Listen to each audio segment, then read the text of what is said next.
brother. Well, Let's go. I appreciate you coming over. Yeah. About half a block. Yeah, You're I from here? literally walked here. So that's the cool part. I'm your neighbor. Yeah, yeah. I've been your neighbor, but I've moved from 301 East Wyandotte, just to cross the road to 223 East Wyandotte, which it's been an awesome move. We come a long way in that deal, but I'm going to start with who I am, I guess you could say.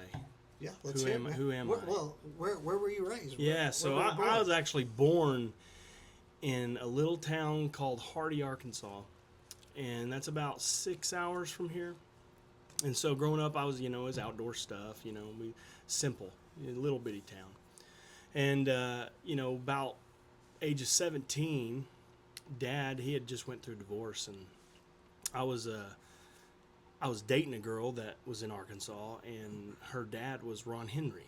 And that may sound familiar to you. It does sound familiar. Because he owns Extreme RV, or he just sold, I think he just sold the marina. Okay. But he also lived in Arkansas in the same town and everything. And so we actually moved here. I moved here with Ron. And this was back in the oil boom. And it was my junior year of high school I moved here. And I did not want to go. I mean, I grew up in Arkansas. All my friends were there. And one day, Dad's like, hey, he was working for Ron because he had just, he quit his job at Terminex or whatever. Anyway, and I'll try not to go into super depth. You go wherever yeah. you want, man. We got all the time in the world. Anyways, so he gets, he starts working with Ron. Ron built buildings, and he was in the contracting business, but he was going through divorce too. And so he was coming out here. He had bought a portable toilet business in the oil field boom. Oh, porta potties? Yeah. Okay. So he owned M&M portable toilets, or he bought M&M portable toilets out of Wilburton. Okay. So we come to Wilburton. Didn't know anybody. MySpace at this time was big, and so that's the first thing I did. Went on MySpace, typed in Wilburton, Oklahoma. It was like, who's from there? And my oldest friend from Oklahoma now is Caitlin, and that's we just became friends via MySpace, and that was the first person I met. And anyways, I stayed there probably a couple weeks, and hated it. I was like, this sucks, and long story short, I started meeting people, started liking it a little bit more. I was working he had bought the portable toilet business, and about a year later, he buys the Pro-Am welding supply. Okay. And he bought the trophy shop with it. Okay. And that's important because the trophy shop was the first business I had ever bought. I bought it from Ron.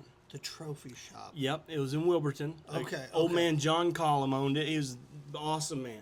How old were you when you bought that? When I bought the trophy shop, I believe I was 19. And this kind of segues into entrepreneurship because, Ron, I call him a mentor because I literally watched him go through that divorce, move to Oklahoma, buy a business on a hope, and it boomed.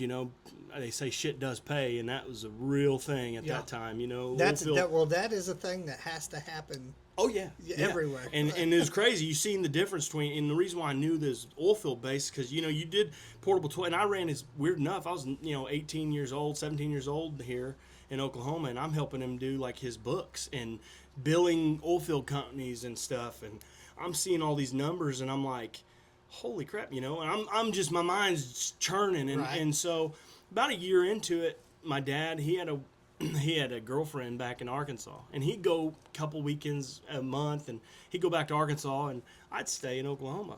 And about a year in, he's like, son, we're gonna move back.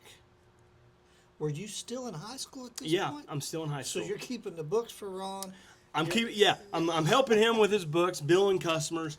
And then he buys Pro-Am, and Pro-Am was, oil field based business too. And so I was running Pro-Am. Also, the reason why I was able to be in there was because of the trophy shop. And the trophy shop did all the school stuff. And I mean, it probably did, $30,000 worth of stuff a year, which, as a kid, you're thinking that's a lot of money. At 19 years old, you're rich. Sorry. Yeah. You're thinking that's a lot of money, and I'm over here just like, dang, this guy's rich, and I get to see the back end too. And so I got a pretty good bird's eye view of like how business is like, it sounds good, money's flowing in, but like, I saw the money going out too, and so I knew that it wasn't just, oh, I got all this money. Everybody else thinking, based on the stuff you got, that you got a lot of money. Well, he worked hard at it, and so he comes to me, he says, hey, I'm moving back, and I'm like, Dad, I was like, I'm not going. To tell your dad, you don't really think about it. And this is a little emotional for me when I talk about it, because, at the time, I'm only thinking about me, Now I'm a dad, and I'm like, right. Holy crap. And, I'm sorry. No, I know. It's real stuff. And so when you're telling your dad that at that time, you're basically saying, I don't want to live with you. I want to live my own life, and I think I'm smart. And I'll never forget what he said. He's like, he looks at me and he says, he didn't say no. He said, I'll tell you what. He said, you find a house. I'm 17, by the way. He said, if you find a house that's feasible, that you think you can afford, because I'm working, I'm going to school, I'm working. And he said, I'll give you a truck. He said, I'll pay your first month's rent. I'll give you a fridge. You can have your bed. I found a little house outside of Wilburton. It's a little shack, It was, the wind blows. It's poor living, right, but right. as a teenager, you don't give a damn right. about what it looks like, right? Poor living makes some hard people like I'm so glad I got this experience, and so I found it. He paid the first month's rent, and I stayed in Oklahoma, and I didn't call him for probably 3 years, Really? And I love my dad. My dad's the best, But I didn't want to call him, because I'm like, I don't want you to think, because he did say at the end, he said, no, this is where it was going. He said, if you call me, though, I'm going to do these things, and you can stay. But if you call me for money, I'm going to come get you, and you're coming home. And I'm like, no big deal. I've got this. Of and course, I'm thinking, I'm making $250 a week, Dad. Yeah. I'm living, dude. I'm rich. And what was crazy is I felt rich. Like I said, $1,000 a month today, it couldn't even fathom. Yeah. No, just couldn't. You can't with even all get the around on gas. But then, at the end of the month, if I had a couple $100, I'm in high school. I think that this is awesome. And so I didn't call him for 3 years, and along the way, I'm in high school, never missed class. I played football, and there was a time I was playing Atoka. I'll never forget this. And I was on the line. Atoka, one of the players, his helmet hit my knee. Mind you, I'm by myself in Oklahoma. Right. And in Oklahoma, you actually can't live by yourself. You can't. You can't go to school, technically. I'm probably telling on some people when I say this, but it's illegal to just live by yourself. Unless you've been unless you've done all the things, and I didn't do any of that. Right. I just was I'm staying here. But I still went to class, and there's a man named Gary Lay. You may know him, you may not. Mm-hmm. He's from Woten. He's a principal at the time. And I get put in the ambulance on the football field. Uh-oh. Yeah. And get to the hospital, and in my mind, I'm thinking, no big deal. But Gary, he comes up to me. I call him Coach Lay. He comes up to me, and he goes, hey, where's your dad? Oops. And I'm like, well, then I start bawling. He's out of town right now. Yeah, I start bawling, and I was honest with him. I said, Coach, he moved back a year ago. And and it's just me and him talking. He leaned in and he said, we'll figure this out. And when he said that, I was thinking, what does that mean? What he did, though, is he got me on Sooner Care. He got me, the school paid for my knee. My knee dislocated. I dislocated my knee. And so he got me on all these things because he knew that I was going to need it. Yeah. And he didn't tell anybody. It was because of him I was able to stay, really. And anyways, so fast forward, finish high school, graduate. I start college thinking that that's what I was going to do. About a 6 months, I guess, after I graduated, I think. Well, I was 19, 20, maybe 20, but I think I was 19. Can't really remember. Ron, I'm still working for Ron, and I tell Ron, I said, Ron, I said, I want to. No, he said one day, he goes, you should buy this trophy shop. And I was like, yeah. It's like, I'd love to. I was dating a girl in high school. She wanted to do photography, so I was like, I think I can make this work. She could do this here, and I could do the trophy shop. And mind you, I'm 19. She's still in school. It's crazy. This is not your normal thing. But I didn't have any money. I mean, I was making $250 a week. I didn't have real money. Right. I was like, yeah, I want to buy it. He's like, okay, go to the bank. And I'm like, okay. I was like, all right, yeah, I'll go to the bank. So I go to the bank, Wilburton State Bank. It was back before, First National bought them back. And this I can't remember his name, but he's an old man loan officer. He'd been seasoned. This guy knew his stuff. And gray hair, I walk in, and I'm like, hey, I need, because Ron's like $20,000, Mind you, this only does $30,000 in sales a year. This trophy shop does. It only makes trophies, all right? And we had all the schools in the area, and so I'm thinking, that's a lot of money, and I'm telling him, I'm like, I need $20,000, I got to go buy this business, because that's literally how I thought it worked. Right. I'm thinking, you just ask, they're going to give it to you. I didn't know about credit. I didn't know any of this stuff. And this old man, this is my little bullshit spiel, and I'm just trying to push it. And he goes, have you thought? He goes, let me just explain to you, son. He said, you're telling me the business only does $30,000 a year. You're wanting $20,000. He said, if you do the math, he said, the payment every month is going to be damn near half of what you make. Mm-hmm. He goes, and that's not including the cost of goods and the electric and all the building and all these things. Like, I can't loan you the money. And I'm thinking, oh, crap, So I go back to Ron. I tell him the story. I'm like, Ron, they won't give it to, they won't give me the money.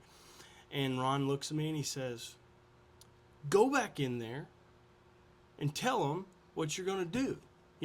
Tell them what your plan is. And I'm like, I'm going to do trouble. I told him my plan. He's like, no. He said, you dream. You tell them what you're going to make this thing.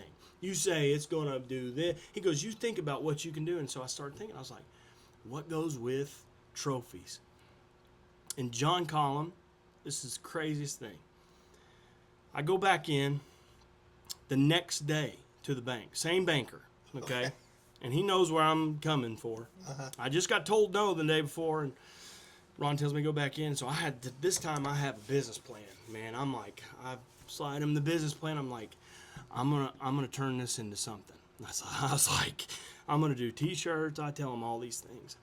And this man leans back, like old man, and he crosses his fingers and our hands, and he goes, I'll tell you what. He said, I'll give you $20,000. He goes, but here's the deal.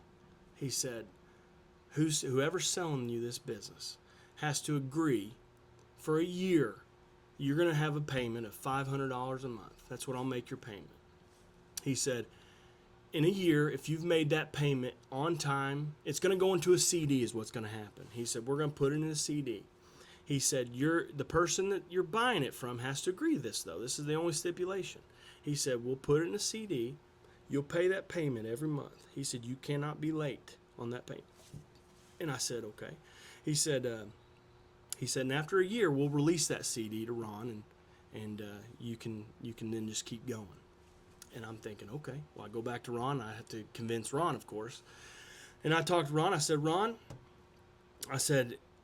he said that this is what this was the situation. And Ron said, he looked, I'll never forget. He said, I told you. He goes, I told you he'd say yes. And I'm thinking, in my head, I'm like, he didn't say yes. He said, this is not a yes. There's a stipulation on me. Yeah. This is kind of stress. He said, I told you he'd say yes. So I go back to the bank. I said, he agreed. He said, let's do it. And so I did that whole dance. I had paid that note off, and I got to pause you. So John Collum, the reason why I bring him up, one of the best men I've ever met. He's dead now, but he had owned the Pro-Am, the trophy shop, and a lot of properties around town, but he always was a good mentor to me. He taught me how to make the trophies, all that stuff. And he came in, I'm not kidding, probably a week later. He knew that I had bought it from Ron. And so he came in and he said, Caleb, I bought a company. He goes, when I got the trophy shop, he goes, there's a lot more stuff to it. He goes, I didn't want to do any of that stuff. It's a lot of work. He goes, I have like shirt machines. I got all this stuff. He goes, the way I see it, he goes, it goes with a trophy shop. And I'm like, holy, it gives me chills.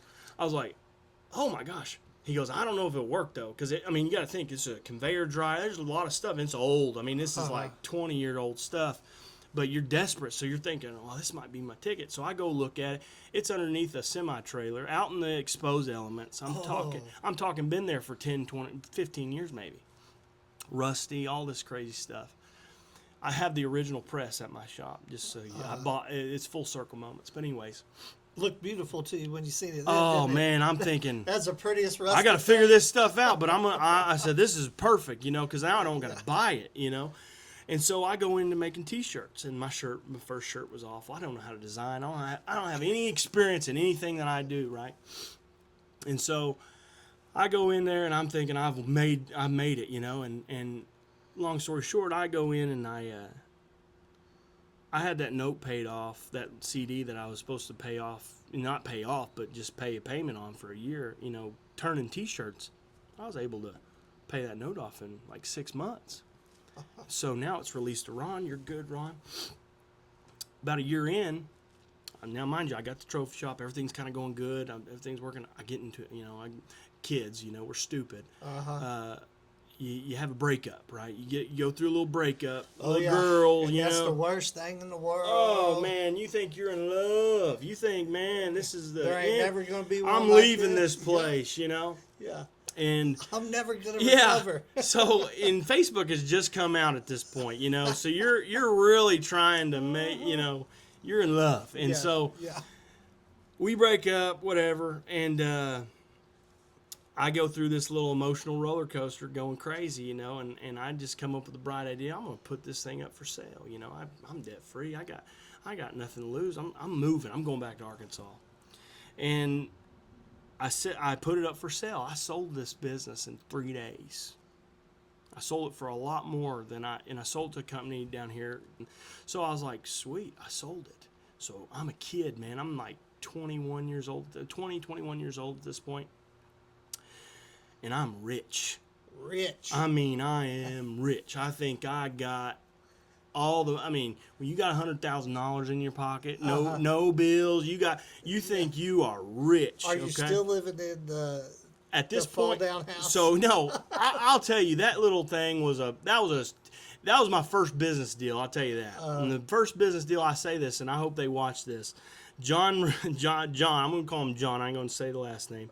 John and Josh, I'll tell them. They were college kids on the A-Hut, and I was a 17-year-old kid getting to live by myself, and they were going to college in Wilburton, and they approached me and like, hey, can we move in? And I'm like, yeah, it's a little bit. I mean, when I say this A-Hut, the living room ain't no bigger than it. Like, the house ain't no bigger than this square right here. This little bitty, okay? And it has a loft. And I'm living up in the loft, of course, because I'm the king of this castle. And there's a little section on the far side where John and his girlfriend is going to stay. And then Josh, he's going to sleep on the couch. And I rent it to them for, I think my rent was on this building, which it was abandoned when I got it. The person that owned it lived in McAllister. And I convinced them to let us rent it, because it wasn't in good shape. And little log cabin type. It was like a demo for Panola Mountain is what it was. They were going to sell these to a bunch of people. And they just never did. And so it's just a demo. It's a storage building now. That's how it is. I mean, it's bad. Yeah. Okay. When you're young, though, and it's your opportunity to get out. You think you got it going, man. I'm free. Show me a good enough tent. Yeah. I'm good. Yeah. Nothing matters, Not so much so that we blew up our toilet, because we're stupid. We put firecrackers in his toilet, Anyways, right. So I rent. Someone else will fix that. Surely. Yeah. Didn't call my dad, But anyways, so I rent the couch. I rent the other section of the loft to these two college kids. We're having a good time. They're throwing parties. I'm not at this point. I ain't dabbling in none of that stuff because I'm going to school. And I get mad, I get mad at them for doing this stuff. But I was like, they're renting it, so it's their house too. We throw bonfire parties, boxing matches out in the back, like dumb kids. Oh yeah. Anyways, but I rent them the house, their couch, which is not very great, and this little section upstairs. I mean, they're paying the bills basically. Right. You know, at least they didn't know that. But I mean, that's Right. the way I'm seeing it. I'm like, hey, I ain't got to call my dad, so I got more money now. You know, they're paying the bills. I'm just, you know, and I got the best spot. Pretty greedy, but it is what it is. They were happy.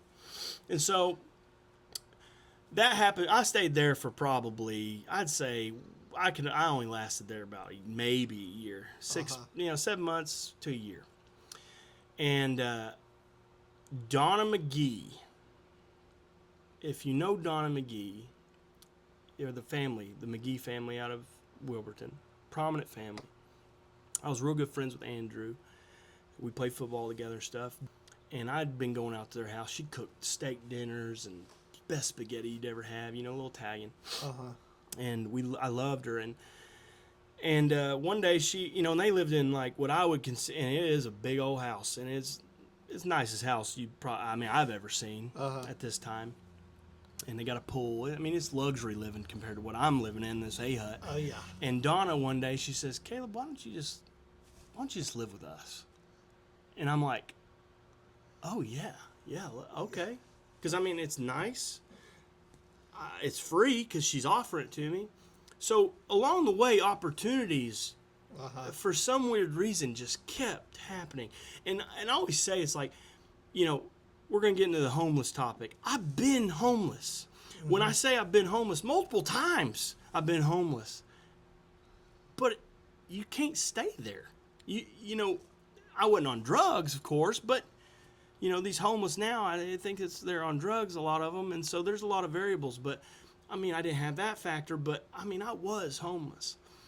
And because of people, good people in Oklahoma, they always helped me in one way or the other. Whether they fed me, you know, the Schaefer family, the McGee family, all these people along the way, I wouldn't be here without them.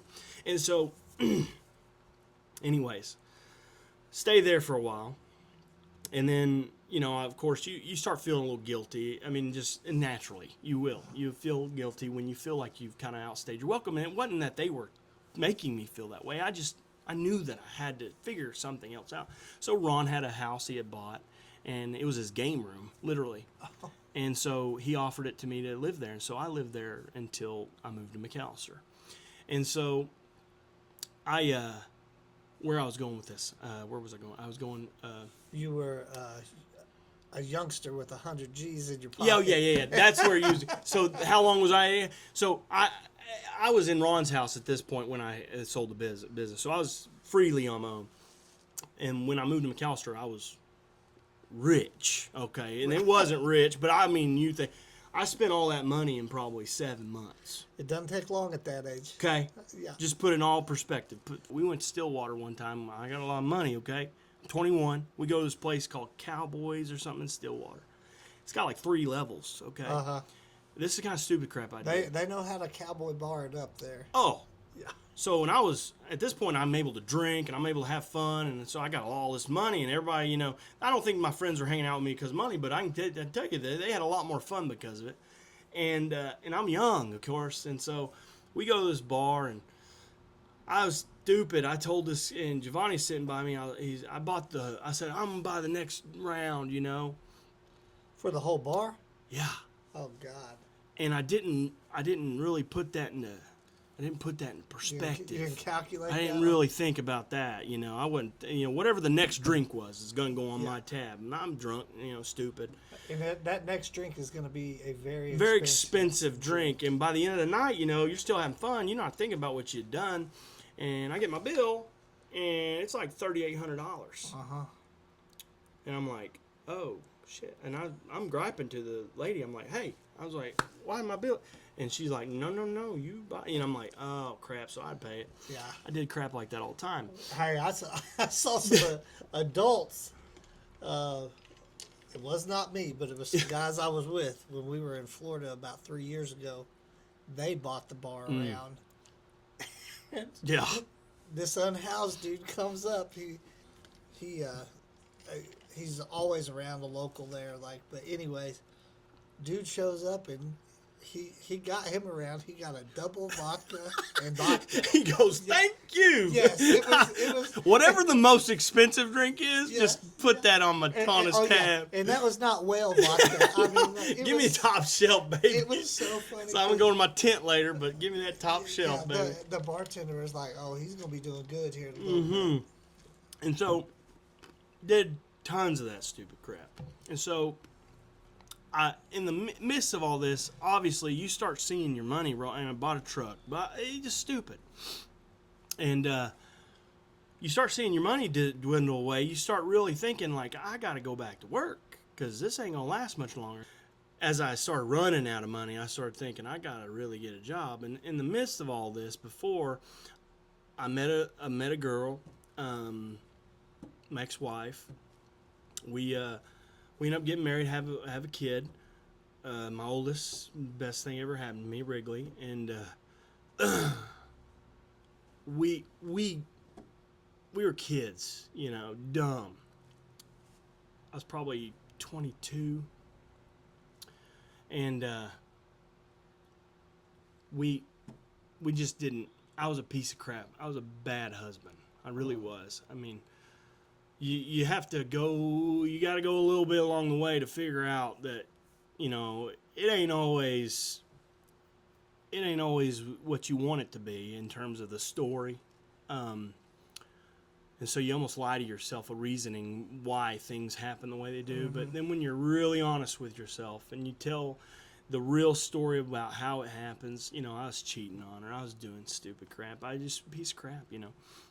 But I had the persona. I had behind the scenes. I was that to my ex-wife, but had a baby. So I needed to make more money, you know. Right. So I worked for a home health company. You know, I was their marketing. Would you believe it? I was in marketing, and so made decent money, but it wasn't great even then. I mean, it was better than I've ever made because I never had a job other than Ron. You know, I never had a job. And then I owned a business, so it's like I wasn't used to, you know, working for somebody else. Really, even with Ron, it really wasn't like a job. It was like still had some freedom. And I saw a job opening come up at McAllister Regional, and I'm probably 23, 24 at this point. And it was their marketing position at McAllister Regional. I'm in marketing. You know, that was the first time I really ever thought about marketing when I got the home health job. I was like, I didn't even know that was a real job, you know. Right. Basically just go talk to people and try to sell up whatever it is that you're trying to sell. In this case, it was healthcare. And so because of the home health, though, I thought, man, I could do the hospital. But on there, you know, mind you, I went to college for like 6 months, accounting class. I was like, nah, yeah. I can't sit here. I need to be making money at this point. And so college wasn't for me. But McAllister Regional required a bachelor's, okay? And so I'm thinking like, well, I don't know if they're even going to look at me, you know? But during the home health thing, I had started a company called In Focus Concepts, okay? Mm-hmm.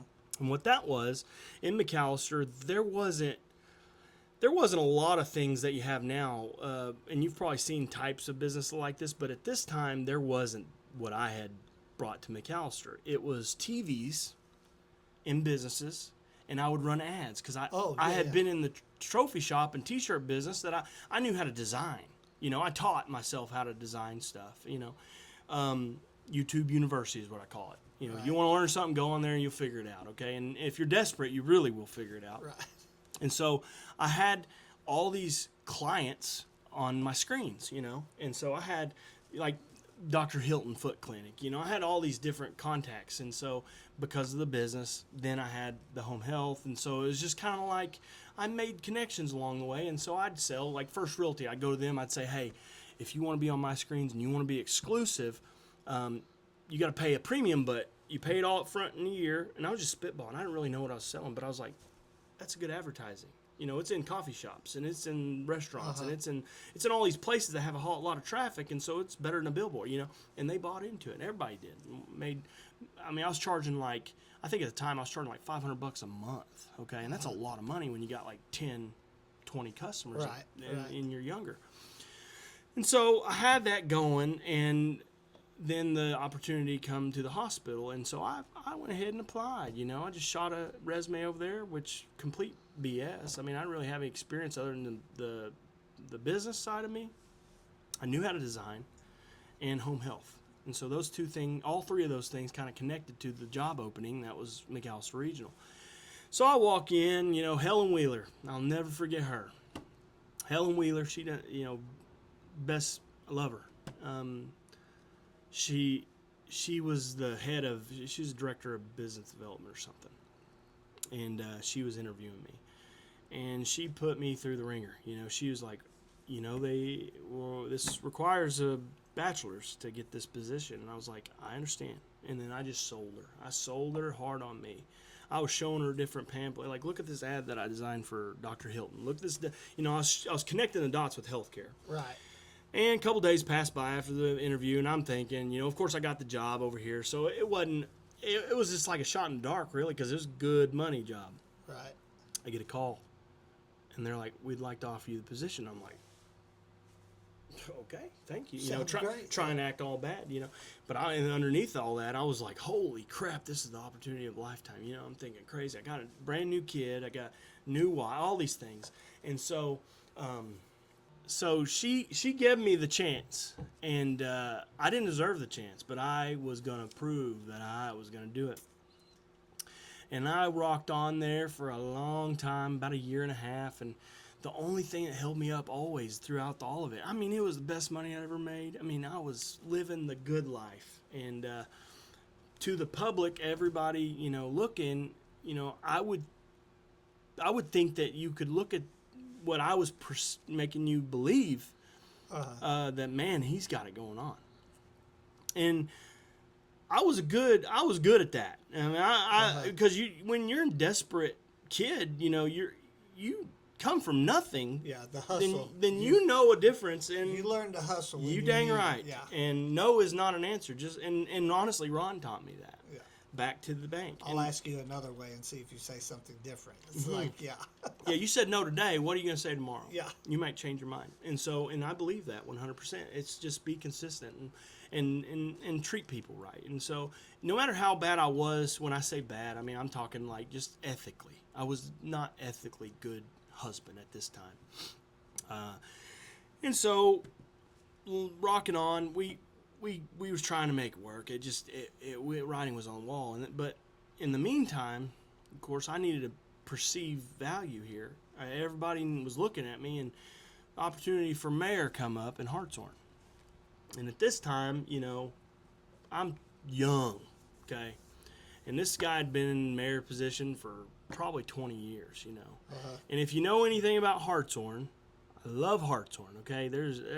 My kid goes to Hartshorn. I love Hartshorn. Good people in Hartshorn. And so I was thinking, like, I think I can turn this thing around. You think, like, what you can contribute really can make a difference. And I truly believe what I did made a difference, because in the end, we'll get there. But I'm when I become mayor, I'm out of the hospital. I should rewind a little bit. Okay. Because I was at the hospital. I just couldn't clock in and clock. Man, that whole idea of having a boss Oh, yeah. was tough for me. Yeah. And it was because I'd never experienced it. Yeah. And so when you go, and it's a real thing, when you go from having the luxury, even if you ain't making good money, and if you're making decent money, or even just getting by, but you have the freedom to do what you would call do what you want, but really business owners, I can tell you, they don't get to do what they want. Okay, You that's ultimately, a myth. As the business owner, though, you're going to make it or break it. Yeah. It's your hustle that's going to make it or break it. For real. And at the end of the day, how much you want to put into it's how much you're going to get out of it. And so I knew how much I could push in the business, that it'd make me enough to be happy, and then all the other time that I spent was just fun. And so having that up front, it made it hard to go to work for somebody.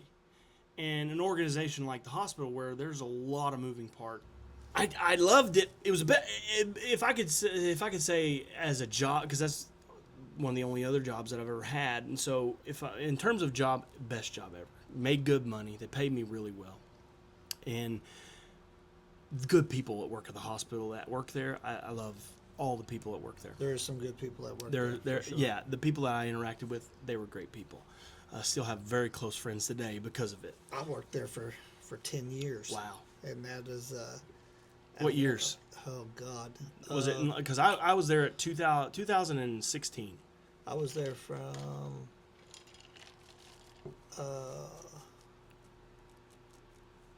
2000. I was there from 2005 to like 2016. So you probably came in right when I was leaving. Yeah, I bet you. I That's probably about the time me and you met. yeah. Because we met when I was with Infoca, Right, because I over there. Or no, it was upstairs. upstairs. Yeah, Okay, so you 'cause met I me there. killed myself coming down the stairs. So Yes. that was, I actually branded that as Infocus promotion or Infocus printing at that time because I had the Infocus screens, right? From Infocus Concepts. I went to Infocus printing, but where I want to go is when I left, I left. Man, I don't want to throw anybody under the bus. This is the hard part. Don't throw anybody in I won't try to do that. I left at the time I had a really good friend, okay, and he owned a home health company, and he had convinced me, and I don't blame him because I had a lot of contacts. I mean, you got to think I'm working at the hospital, and home health, it's all about who you know. Right. In the doctors and all that, because they give referrals. You know what I mean? Like that's the game. People in home health make real good money. Yeah. So he convinced me to. They were just about to rebrand underneath a new company name, and so me and him are good buddies. He had convinced me to come over to the dark side. I want to call it, and he was a great friend. And isn't it weird how your friends can convince you? Oh yeah. I was like, you know what? Because I mean, really, this is attractive, Because Yeah. I mean, at Oh, this yeah. time, he was convincing me like, hey, you're not gonna make as much money. You're gonna make close. Okay, Yeah. you're gonna make close money. But the good news is, we're not gonna bother you. Yeah. As long as we're getting referrals, we're not gonna bother you. When your boys are selling you stuff Yeah. and they know they got you sold, get ready. Yeah. Right? Yeah. Yeah. And so, I mean, I'm up here, but he's convinced me of this, so I'm like, you know what? I'm going to do that because in the meantime, I'm going to do T-shirts again. Yeah. So this is a catch-22. I'm also mayor of Hartshorn. Oh, you're mayoring right now too. I'm mayoring right now. And how old are you? I'm 24-ish, Okay. around there. I would recommend highly. Do not think if you do not have your shit together. Like really have your shit together. If you make yourself believe and the people outside of your brain believe that you have your shit together, you shouldn't do But in things. reality, In reality, behind the scenes, you don't have your shit together. Do not get into politics, and damn sure don't do it simply because you think you can do something good, and you're young and dumb and stupid, and you're gonna have all these things going on at the same time. because everything's going to go right and it's going to work. Yeah, and you are now in the spotlight. Yes. Okay. And so when I became mayor, I was on the first day. I'll tell you this story. The first day I was mayor, this is no bull. I hadn't even been sworn in yet. Okay. So I take that back. I just got, like the day before I got sworn in, I get a call from the task force, the drug and Oh my God. Timmy Turner was he was the man that Tim did. Turner was in here. Really? Yeah, he was. So in, Timmy Turner calls me. He said, Mayor, I need you to come down to City Hall. And I'm like, okay. I was like, what's this? He's, I'll tell you when you get here. I get to City Hall, and they are arresting one of the police officers at City Hartshorn. And I'm Lord. like, oh my gosh, what's going keep on? going. Keep going. And it was a cop that, you can Google it. I'm not going to say his name. Right. Yeah. Yeah. It was a cop that had been accused of trading favors for getting off on a ticket. Okay? Okay. And this guy wasn't no snack. I'm just going to tell you. When you Google it, you'll know. Yeah. There's been a couple. Seems like a other nice ones. guy, though. Yeah. Okay, he's a nice guy, I guess. I didn't really know him. There's been a couple that have not from there necessarily, but from another small town pretty close Yeah. that did the same thing. But one of them, they had changed the law, and he's doing like 20 years. Oh my. He didn't get a slap on the wrist. See, I don't know whatever happened to this guy. I mean, honestly, after this interaction, I had lost track of him, and obviously it didn't, I was just trying to play the game. And so when Timmy's there, he's telling me all this stuff, and I'm like, oh my gosh. I was like, I don't really know what to do. I'm young. I'm like, okay, I guess this what.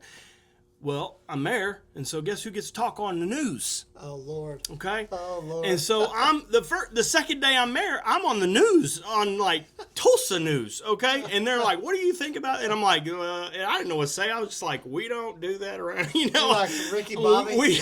I don't know what to do with my hands. And I literally, if you watch and it's out there, but if you watch the interview, I'm just like, "This is unacceptable." I mean, I'm playing the game, and so.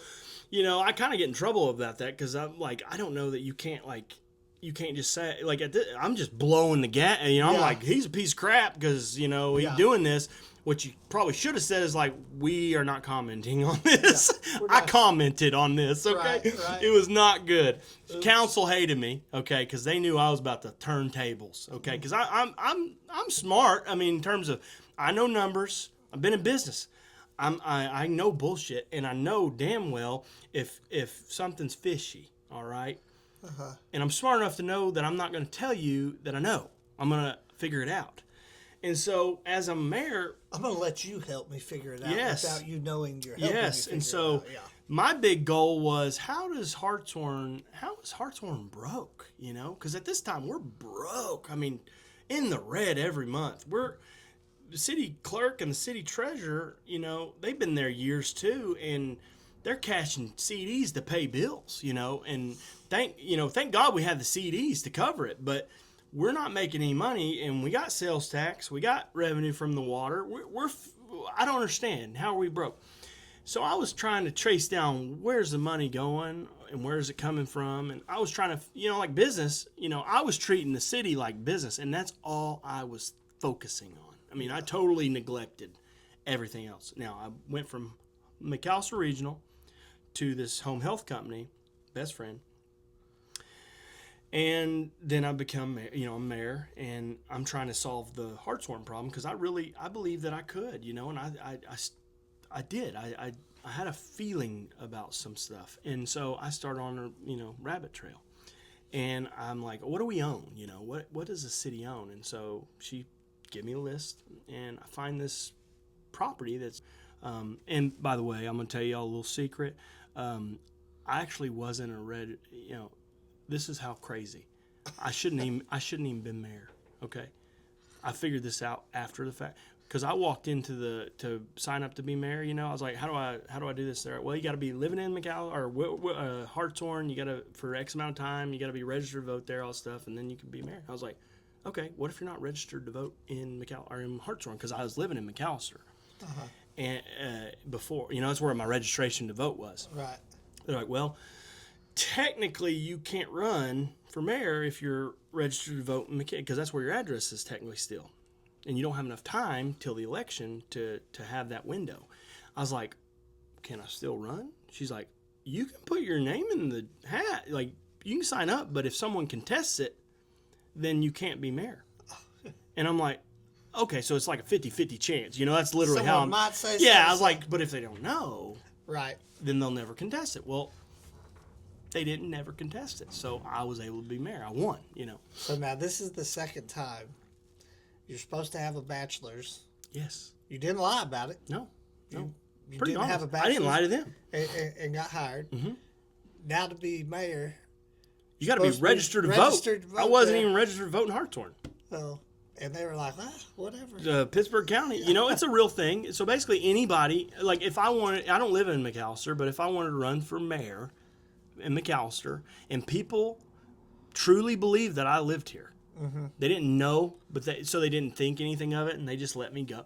I could become mayor of McAllister. That's literally how that worked. I knew a guy that ran for mayor that did not live in the city, but he still ran. Yeah. And I was like, man. Absolutely can. It's just about contesting. And if nobody does, then you got it, buddy. Yeah.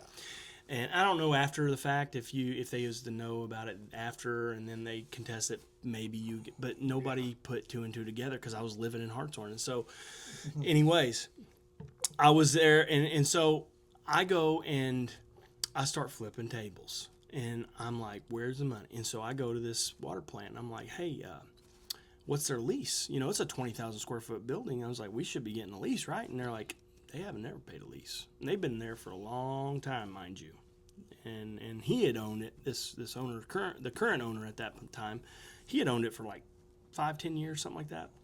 And I went to him. I'm there, and I went to him and I said, "Hey, we need to talk about the building and all this stuff and your lease and all these things." He's like, "I got $1 a month lease." I'm like, "You do?" I was like, "Cool, perfect. Where's that? Give me it. Let me see it."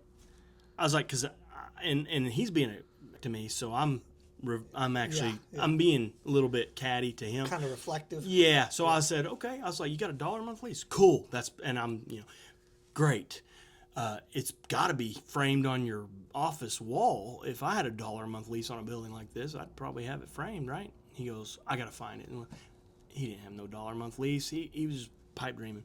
So I pushed it and I said, "Okay, well now you owe," because we have a lease. We have a lease for, I think at that time it was like $1,000 a month or something like that. That's the only copy of a lease I had, and nobody had ever paid that. Okay. Okay. And he sells water that he buys from the city. So he buy water, filter it, put it in a bottle, and sell it. Okay, made a ton of money off city water. And he was also not paying his water bill. And I'm like, we got some red flags here. I was like, I need to figure out, we need to get this fixed, And so I pushed it. I said, "Hey, I love the news." So I called McAllister News Capital in. I'm bringing everybody in. I'm like, I'll tell them all this stuff. And so I did. I was like, "Hey, this ain't right. We aren't making any money. So we're going to get you with backlit, because the only lease you can produce is the one that says 1,000 or whatever it was." I was like, "So you owe, let's just say $48,000 in back lease, and you're going to pay that, and we're going to renegotiate this new lease." And he was like, "Yeah, you could look it up. It's all over the place." But he's like, "I wouldn't invest $1 in this. I'd go to Afghanistan." He's saying this in front of city council. I'm like, "Well, good, because you're not going to get this building for free anymore. We are suffering as a city, and you're taking advantage." That's the way I seen it, of course. Long story short, he ends up moving to Seminole or something. He moved the plant because he wasn't going to pay the lease. And I hired Rich Turney, and one day I walked out to the plant because, he sells water. And I was thinking, because I'm a kid. I'm 24 years old. You don't know all the things. You just think you know. And so I was like, well, he sells water. We provide him water. I said, I'll turn his water off. He ain't paying the water bill. If Johnny's grandma didn't pay her water bill, we're shutting her off. Uh-huh. But I guess in commercial world, you can't really do that. So I was out there with a wrench about to do it myself. And Lord calls me. He's like, "Do not touch that meter." And I'm like, "Why?" He's like, "You will get sued to the oblivion." I'm like, "Okay, So then we got to do it the legal way." Long story short, it didn't work out. Good thing that call came in. Yeah. Well, I went on a bender.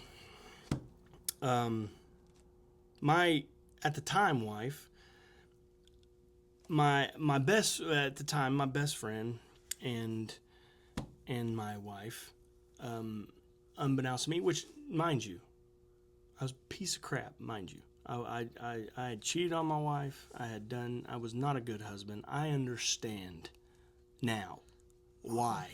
Okay. And I can look back now and say that was the best thing that could have ever happened, because I would have never left my wife if it wouldn't have been for it being with her having an affair with my best friend. That's a tough one. That was tough.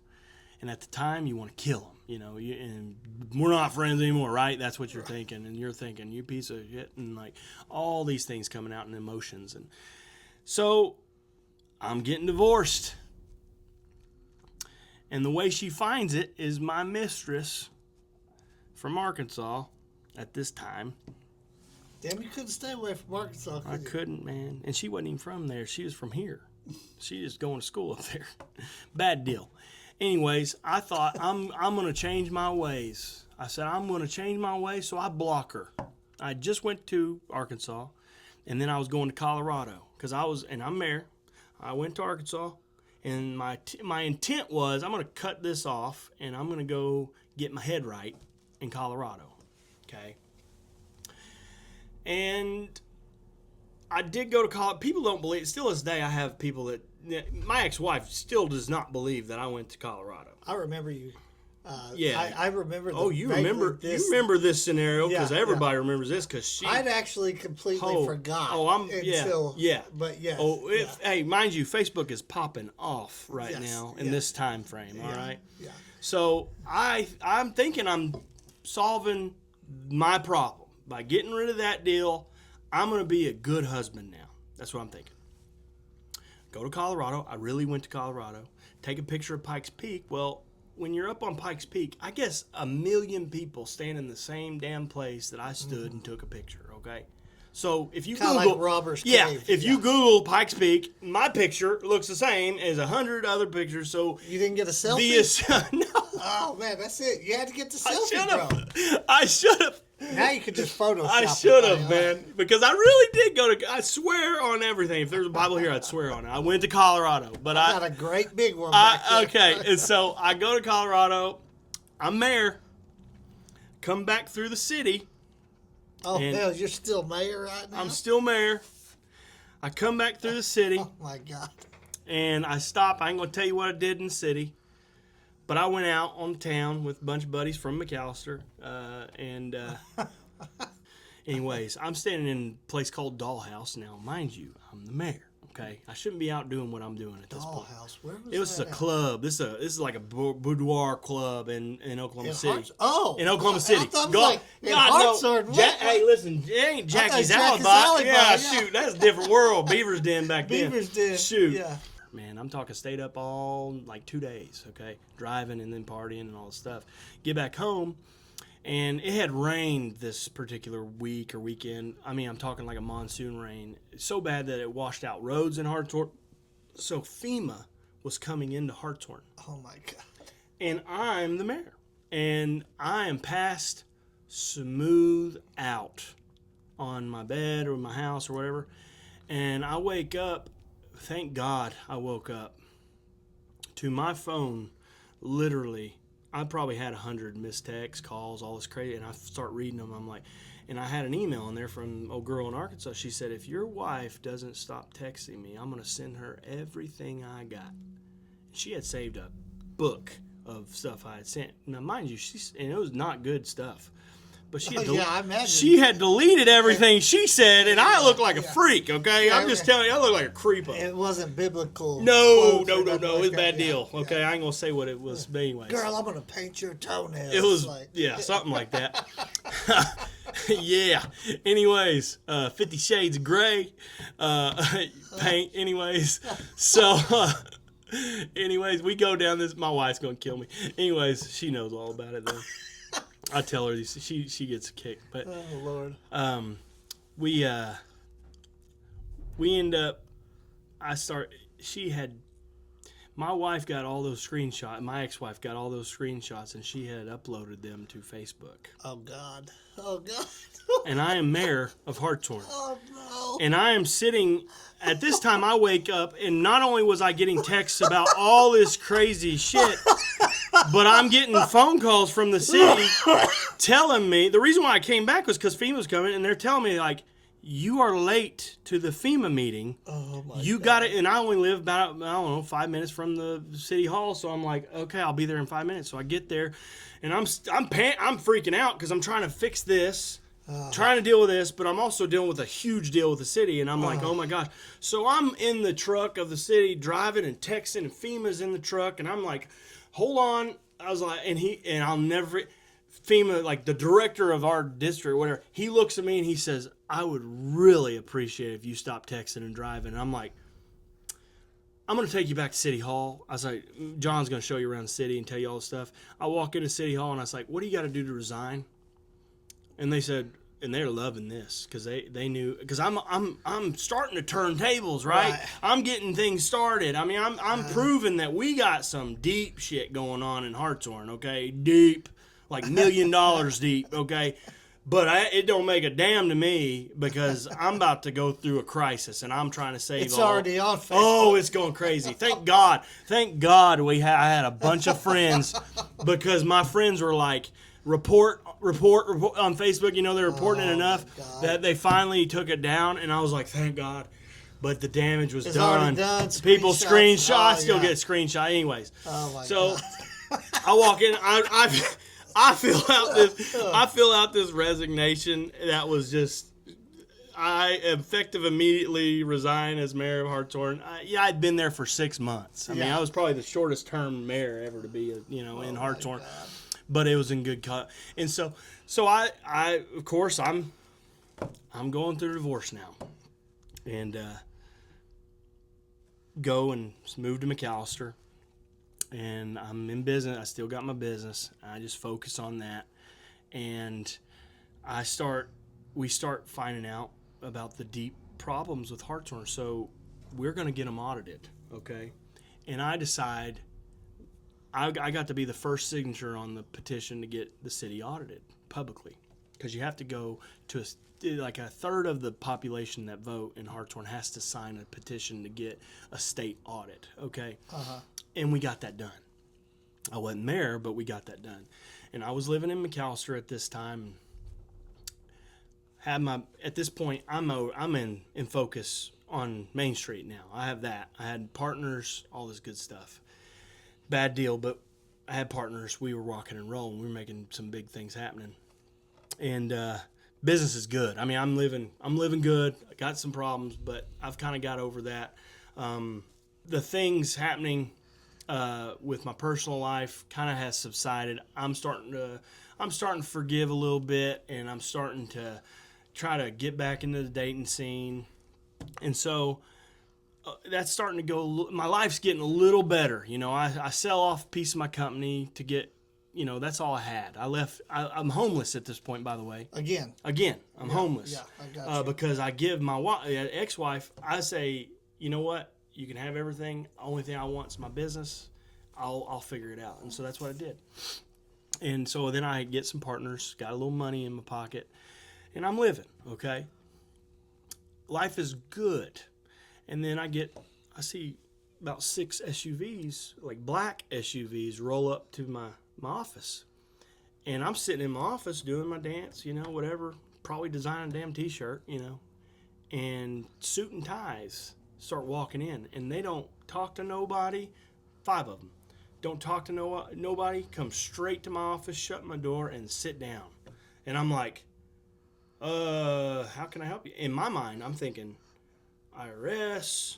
Like, I don't think anything of anything. Right. And I got to back up a little bit. Hartshorn, they have caught Hartshorn clerk, Hartshorn treasurer, and that's why we were broke. Okay. And I knew it. Back then, I knew it. Were they both convicted? They were, I think one of them had died. She died before she got convicted. The other one did get convicted. I think she probably has to pay restitution now. Was that the one that had bought Christmas Thunder tickets? Yeah. She had the nicest lawn in the city of Hartshorn. Yeah. She was watering her yard for free. Yeah, her cat was meowed, so it's done. And so they got all that down. But remember, I was mayor with them. Right. Okay. That wasn't the IRS that rolled up. That was like OSBI that rolled up. They had found all this problem, and I'm sitting in my office.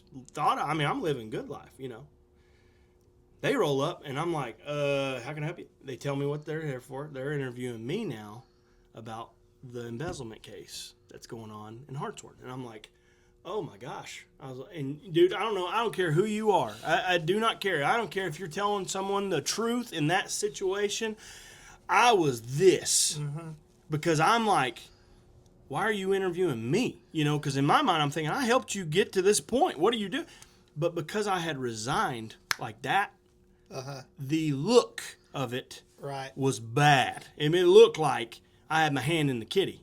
Right. Of course, I didn't. I could prove that. But, when they're interviewing you as if you were, it makes you wonder. Like, because, I had a printing company. The only bad thing I ever did was buy some stickers for the shirt, for the trucks at the city, which you can't do. But I hadn't went through the ethics thing, so I didn't know that, so it wasn't a big deal. But that's in my brain. I'm thinking, you think I stole or something? Like, what do you do? And what I found out after was the reason why there's 5 of them. I don't know if you know this, but if they come in and do a hot interview like that, I had a guy at the front door, had a guy sitting on my office couch, had a guy standing at my office door, and I had a guy interviewing me right in front of me. And all those they all have a role to play. One guy's watching for, the guy at the front door is just watching for like crime, someone coming to kill him or something, like bad deal, because it was a big case. The other guy in my office sitting down was watching my body language, seeing what my body language was doing. Another guy was looking at just me interviewing. The other one of them was writing down words that I was saying. And all they're doing is they're trying to connect all that together and say, okay, was he lying on the spot? Can we prove any of those things? Is someone, a lot of variables. Get through that. Did you think, shit, I need a lawyer? No. And the reason why is because when you are truly like innocent of something that you're being interviewed for, I know I was like, I will tell you anything. And right. in the middle of the conversation, I even said it's probably in transcript somewhere, but in the middle of the interview, I literally said, I got to pause you guys. I was like, I'm be honest. I was like, I'm really nervous. I was like, and I'm not lying to you. I was like, but I am terrified of this. Right. You guys are scaring the crap out of me. And he looked at me on there. He goes, if you wasn't, I'd be worried. If you're not scared to death of being crucified over something that you didn't do, well, then you better, you might have something to do with it. So that all passes. Then, obviously nothing happens. If you're not scared to death, you've got a lie rehearsed. Yeah. That you're ready to speak. Yeah, that's why they did it the way they did. That's why they rolled up on. They knew where I was at. Yeah. They knew everything before I knew. Man, I got pulled over one time. I even knew the guy that pulled me over. I didn't know him very well. I was so nervous when I got back. Yeah. And no reason to be nervous. Hell, I just left Walmart. Yeah. Had bought fishing weights. But I was so nervous, I lost my damn driver's license in the car. I just pulled it out of my wallet. And then you feel like an idiot. Well, yeah, and he was like, what's in that brown paper sack? And I was like, it's fishing weights, man. Like, that's how long ago was it brown. But, yeah, so I know exactly what you're talking about, getting nervous. Yep. So I end up getting through all that. End up dating what I call my high school sweetheart. sweetheart. What is that, Zen? That was a Zenny, baby. But I just had the last one. I love them. I've never had one. Oh, don't. I'm 3 deep right now on here. Really? And they're 6s. It's a bad deal. Yeah. I heard they're good. They're great. I'm afraid but they're addictive. Yeah, they're addictive for sure. I got off vaping or whatever because of them, but one thing left in it.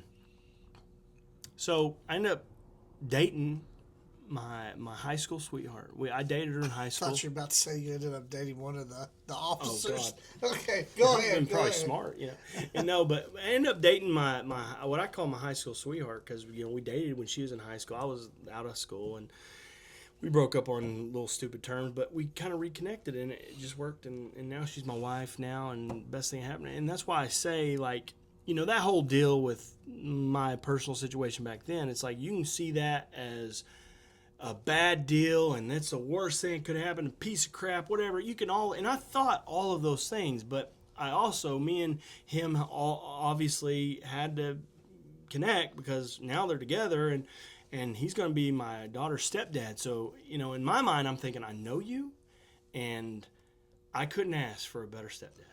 Yeah. Isn't that, God, that's a weird one because you're like, it's your best friend. Yeah, how do you forget? You know everything about this dude. Yeah, and he knows everything about me. Right. And if he was with any other girl, you would think, yeah, good for him. Uh-huh. But it's like, oh shit, that's my ex-wife. Yeah, like how do you connect that dot? But if you're being honest, and I think that's a big. I think people need to remember that. You can lie to yourself so easy, and you can get in your head about some little little piece of that puzzle, and you can put all that blame on somebody. And I could, if I was to tell that story out in public back then, I could have easily said, she's a piece of crap, he's a piece of crap, they did this to me. But in reality, I did this to myself. She wouldn't have done that if I wasn't doing what I did. Yep. And you don't know that part, right? So they only got to see that part. Right. Yeah. So, only one thing made the Facebook besides your messages. Of course. Yeah. That was awful. Yeah. But that was actually before them two, and so I truly believe all of my actions caused that. And honestly, we were so young and Right. and stupid that we weren't meant to be together. That's It's just. Yeah. Believe me, I know.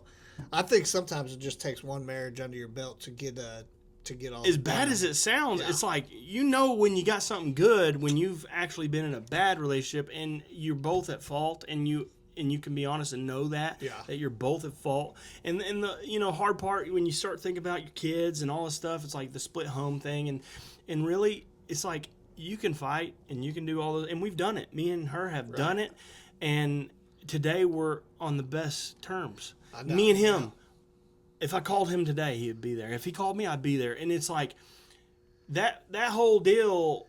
It's not as it seems. Time lets you.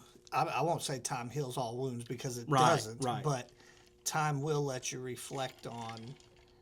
Damn.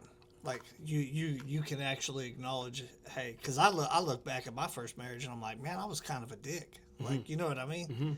And but at the time, it's all her fault. It ain't none of my fault. Yeah. This is all their fault. Yeah. You know what I mean? Yeah, that's a natural thing to do, and I think most people, they don't mean to do it. You just want to be right. Yeah.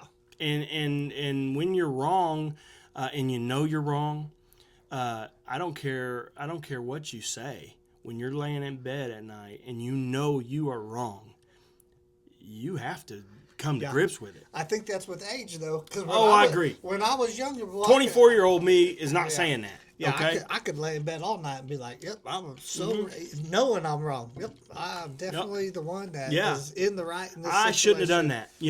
If I didn't do this, would this have happened? Right. So all those things, and that is like the true. That story is the only way I know to describe it is like, that's been my life. It's like you go through, and I don't know if you know this about me. I've never looked at failure as I've never. If I fail on something and it happens, I've been dead broke. I mean, I'm not long ago. I've been dead. When those things happen to me, I have been through so many scenarios where you could say that was rock bottom. I don't see it that way. Right. I look at things. I always say it like this. My college, I didn't go to college, but I got college. Right. And my college, I don't think you could pay the money that it would cost. You got schooled up. Oh, shoot. And that's what crushes a lot of people too, or I've seen it crush a lot of people, is like where they fail, they just give up. Stop. Like, it's like, shit, like, man, Well, keep think going. about it. Like, Think about it. Trophy shop. Okay? Sell it. Okay, so that's first, number one business. In focus. The screens. It's going good. I stopped doing it because another competitor comes in. I'm just, it's over. My run was good. I turn it to a printing company. Get a partner because of the divorce. Partnership fails. Okay? I'm in old building that I was in on Main Street. From the perspective of the public, I'm balling out. I'm looking good. The business is thriving, and honestly, the business was good, but partnerships are tricky. Okay? And when you have built something and you bring someone in, there is a weird value that you have.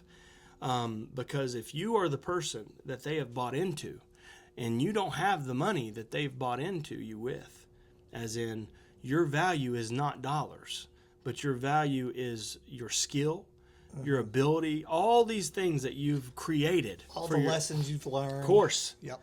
You know, the industry. So the print industry, right? I am seasoned in the print industry, and I was seasoned less than now, but even then, when I had, you know, I had an accountant as a partner, and I would call a professional as a partner, and both of those two people,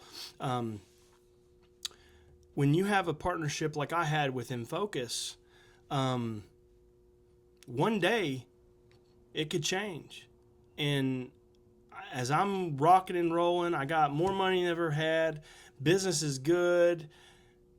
It's seemingly, you know, from the outside, everything's going good. In my mind, partnership's all right. It's, you know, we got some little things, but no big deal. But when you get into an office meeting and you're having a meeting and they tell you, the person, like for me, I'm the one that created this, right? Mm-hmm. The reason why you're here is because of me.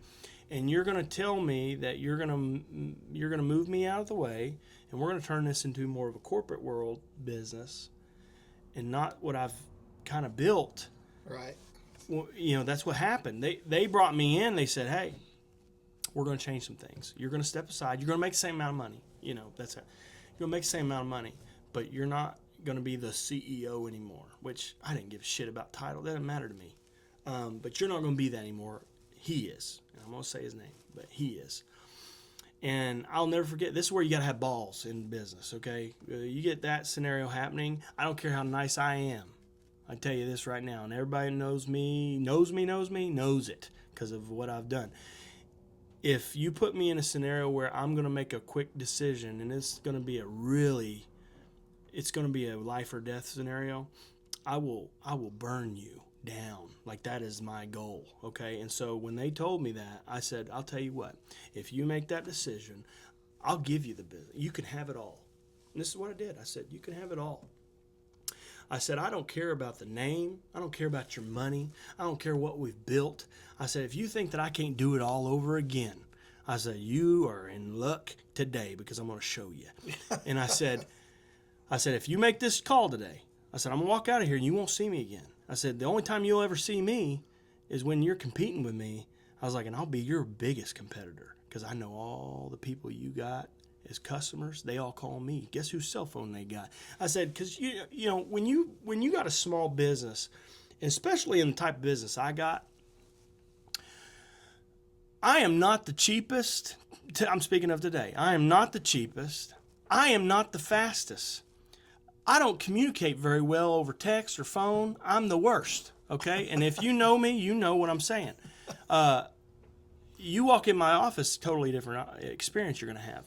And I try, but it's just natural. I cannot keep up with my phone, and I can't keep up with the call. It just doesn't happen. So if you don't hear from me, you got to come in.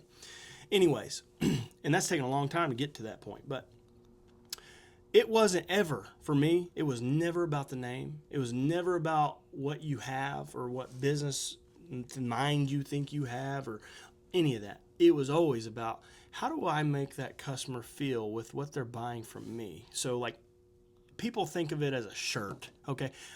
I love it when someone says, you print t-shirt, you know, like, that's what you do for a living. It's like, it's not a shirt. And the volume that I'm doing is not like your mom out of your house that's printing on her Cricut. Okay, this is not the same. And I'm not trying to hate on those folks. Apples to oranges. I'm not trying to hate on. And the people get mad at me because I'll post some things every now and then. It's like, we're not the same. I'm not your mom out of your house, and they'll get mad at me because they think that, you know, I'm criticizing them for trying to hustle. I'm not. What I'm saying is, do not put me in that same category. I'm not. So my price is the way it is because I got a building, I got machines, got employees, got all these expenses. Your cost is your electric bill and your little heat prep. You know, all of this completely different model.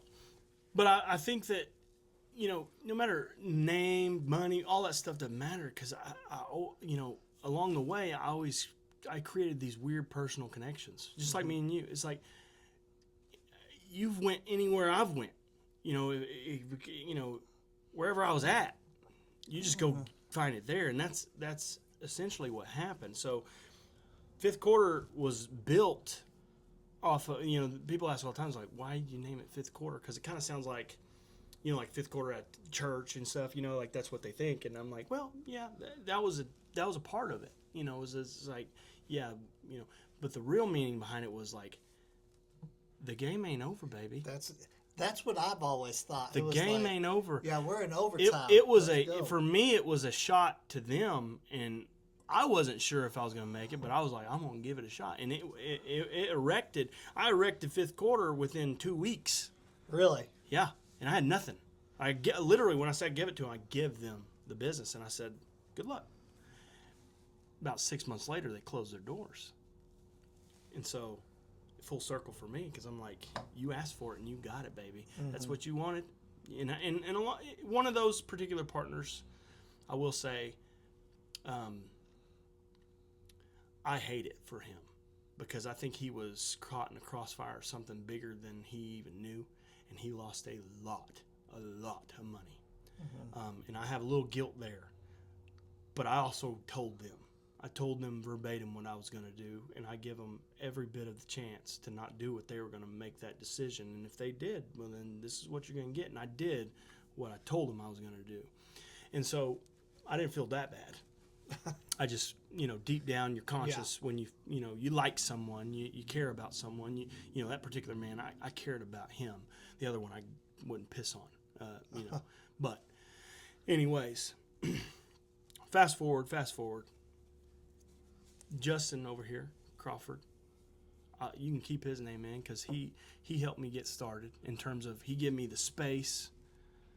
There was a little office in Harbor Mountain that I just needed a place, because I was going to outsource everything. In my mind, I'm like, I don't have any machines, but I got enough contacts in the industry. I could just shoot all these orders to people and get them done, outsourcing. That'll help me get started, and didn't have any money, and so did that for about 5 or 6 months. Started popping, started buying machines, started adding to it, started hiring people, started building things, and then bought the building next. So I bought the house. It was a crack house, remodeled it, which, little did I know, would be the beginning of chaos. Yes. So I'm in the new print shop, started fifth quarter's going pretty good, rocking and rolling. Getting to the house, and it was an old crack house. Was it connected? Could you go from one to the other, or did you have to go outside? So you got Harbor Mountain here. You got a little section that's got like a hairstylist, and there was old shell buildings there. But I used the garage area. It was a dump, pretty much. It was just storage buildings. I just used it because it was available, right? Until I could buy the house. And then I bought the house, and then the. When I did that, I then end up remodeling the other side of Justin's building where, I could have an office where you would come in, recently before we moved. That office space, I had to remodel that and stuff, but it was just a dump and just not getting used. And so, but I was housed out of the house for a while. And so it was just a house. It wasn't commercial. It wasn't nothing. I had to do in phases things to it, and I started remodeling, painting it, made it look good. On the inside, it was terrible. It had just regular doors, Yeah. And man, the first experience I had with homelessness was I didn't even have cameras up at this time. So for the people out there listening, not familiar with where you actually bought this or where the location is, it's in the middle of the business district for McAllister, Oklahoma. It's on the main corridor. Wyandotte is I call it the corridor vein to anywhere in the city. Yeah. And it's particularly close to the homeless shelter. Mm-hmm. Okay. Tons of commercial. Now I will tell you, the homeless shelter, I don't think it attracts homelessness, of course. But they have a goal in mind, and they have some rules. And so to say it's their fault, I'm not going to say that. I will say that I don't think it should be downtown, but that's a whole nother deal. The first experience I had with homelessness was a couple. I'm going to call them crackheads because that's exactly what these particular people were. I walk into my office or my shop one day, and as I'm walking in, I notice the door, and I'm like, oh, crap. Was it open? It was busted open. So I start easing on in. And as I ease in, you know, in the printing business, you got a lot of computers, and my computer that particular day, I had an iMac laptop, and that's a pretty it's not only valuable as just surface level, but for me at this time in business, I didn't have it backed up to the cloud really. I had it on my computer, everything to do with print. You know, any customer I'd ever done, their logo, everything. So it's worth $100,000 to me. I mean, it's a lot of value, and so I'm angry because it's gone. But they did take it. Oh, they took it. They took every screen, anything that they could grab pretty quickly that was of value. They took. No cameras. And so I'm like, crap. You know, I've got to go get another computer. Then I got to figure out what jobs I have. I mean, it's a chaos. So I'm mad, and I called a buddy of mine and I said because I had got, you know, Macs. I had locked it because I can lock my MacBook remotely, but I can set it to where if they was to open it and connect to the internet, it'll ping me. Right. Well, they just 2 or 3 days later after I had gotten robbed, they did it, and I'm like, holy crap! And it pinged. You know where the post office is? Yeah. Reference here. It pinged up there around the roundabout. There's a little duplex right there. Pretty shaggedy looking duplex, but there's a duplex. And I didn't know it was there. It was in that general area. I knew it was in that general area. So I called my lawyer and I said, hey, who should I look at in this area that would do anything like that? He's like, well, I would probably start there. So I did. I called the cops. I said, hey, can you go check and see if they know anything about this? And so police officer goes up, opens the door, asks about it. Of course, she denies it. And he comes out. He's like, it looks pretty rough. He goes, I would say it's probably a good chance, but, you know, we can't prove it and we can't go in. There's no proof, right? And I'm thinking, I got this right here. You know, he's like, Ed, that's not how this works. I'm like, okay. I was like, can I go? Ask. And I had gun on me. I mean, I was mad. I walk up and I knock on I'm bang on the door, and it's, you know, she's pregnant. There's needles on the ground, dude. No furniture. Needles on the ground, dirty. I said, can I come in? She goes, yeah. I said, listen. I said, I don't know if you have it. I said, I don't know if you've even seen it. I was like, but do you have any idea where this computer might be? I said, I don't give a crap about any of the other stuff. I can replace that. But this computer I need. She goes, I don't know anything. And I said, if I give you $500, would you tell me? She goes, my cousin. If I give you $500, man, my memory is suddenly better. She goes, my cousin. And I said, okay, well, you got your cousin's number. She goes, I got his girlfriend's number. So I called his girlfriend. I said, hey, where's this at? And she said, I don't know anything about this, but I think I do know who has it. And I was like, okay, well, I was like, well, I'll pay to get it back. Well, ended up buying my laptop back. I got a video of it from a crackhead in front of Harbor Mountain Coffee. Okay. And so anyways, long story short, I get it back. So you bought your own property back. I bought my own computer back. And a lot of people was like, why didn't you call cops when you was doing it? I was like, you know what? I didn't want to retaliate, really. I was thinking in my head, like, if I get this guy arrested, who's to say you don't come back and burn the place down? You know, that's in my mind. And I told him I'd pay. I paid it. And I told him when I did, I said, I was saying some good stuff. Fast forward, that's when I said, I got to put cameras up in this place. Mm-hmm.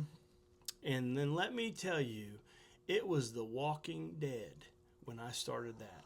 Mm-hmm. I started seeing the craziest stuff. And that's what really turned me on. And mind you, I'm a compassionate person. I understand people down on their luck. I've been there. I don't judge anybody for things that they can't control. But if you can control it, if you have any chance to control it, then I have no sympathy. And the scenarios that I kept seeing was they were going out of their way. Whatever they were buying with things I'd have a ladder stole. They come and take a dump in my backyard, like, just because. And it's just like, you start seeing those things and you're like, you start getting mad because you feel like you don't have, like, you can't even own a piece of property and have your place, And so you start really honing in on what is the problem here. I dealt with, you said people come and take a dump. Yeah. Like we said earlier, like, our buildings are pretty close to each other. And I have shoveled up lots of human feces. We literally had a shit shovel. is what we called it. Yeah. And I made a joke to one of the council members. I was like, I'm gonna start putting all this in a bucket, and I'm gonna come up to the council meeting. I'm gonna show you the problems we're having. Because in my mind, I'm like, you guys aren't hearing me. Yeah. Now, they probably did. I understand it's not their. Yeah, they can't fix that. Yeah. But we've got to figure out some. There's got to be a solution for someone.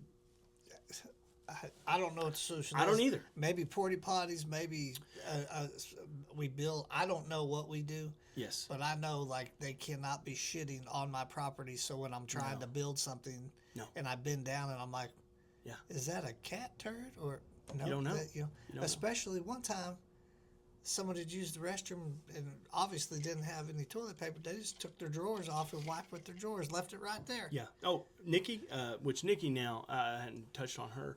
I will tell you, she changed my business life. And if people listening, if you know me, if you know anything about Fifth Quarter, you understand there has been a transition, and the transition is very apparent. It's a visible transition. Yes. I have never, ever even said that I've been good at certain things. Like I said in the beginning, I'm very good at communication. I'm not good with time, keeping up with things, managing taxes, managing books, managing numbers, like pricing things. All those things come into play in business. All I was doing for the majority of my business life was I was getting to do something I love to do. And just so happens it made money.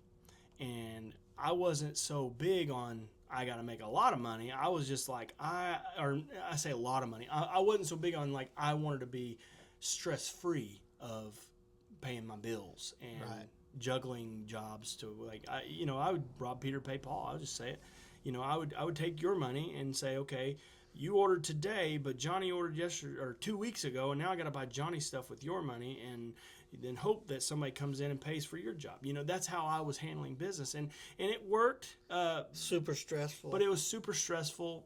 Things got left behind. I would leave money on the table. There's all kinds. I probably left before Nikki. I probably left every year a couple $100,000 on the table just from not getting back with the customer. And it's not because I didn't want to. Well, and that happened with, and I'm sure you don't remember it, but I was going to order some hats at one time. But it was a small order. Of course. So I was like, man, I ain't even worried about it. Right. Nickel and dime order. And then and I'm sure it was one of the fall through the crack deals. Oh, yeah. You know what I mean? Because yeah. it's like, okay, am I going to do this 500 t-shirt order or am I doing the 12 hat No order? doubt. And I just wasn't honest enough with people. But I wasn't honest enough with my customer base because you don't want to you want, like I said, in those days, I'm going to call it pre-Nikki, I didn't. That's an excellent way to say it. I didn't see the problem as from the customer's perspective. I always believed that they'll just ride with me through this, because in my head, that's truly, I thought I was a nice enough guy that would happen. The problem with that theory, and it still happens today, but it's like a fraction, like 5%. When I walked in the first time after, now with Nikki, Nikki, with Nikki, it was day and night difference. I mean, as far 100%. as pop. We had things going in the right direction. Things were organized. I wasn't. I had because of the structure change. There was a job that we did for a fire department that I lost $2,000 on, and I priced it that way. Because I didn't factor labor, I didn't factor time, or expense of the inks and I was just saying if I buy a shirt for let's just say $5, I'm going to sell it to you for 10.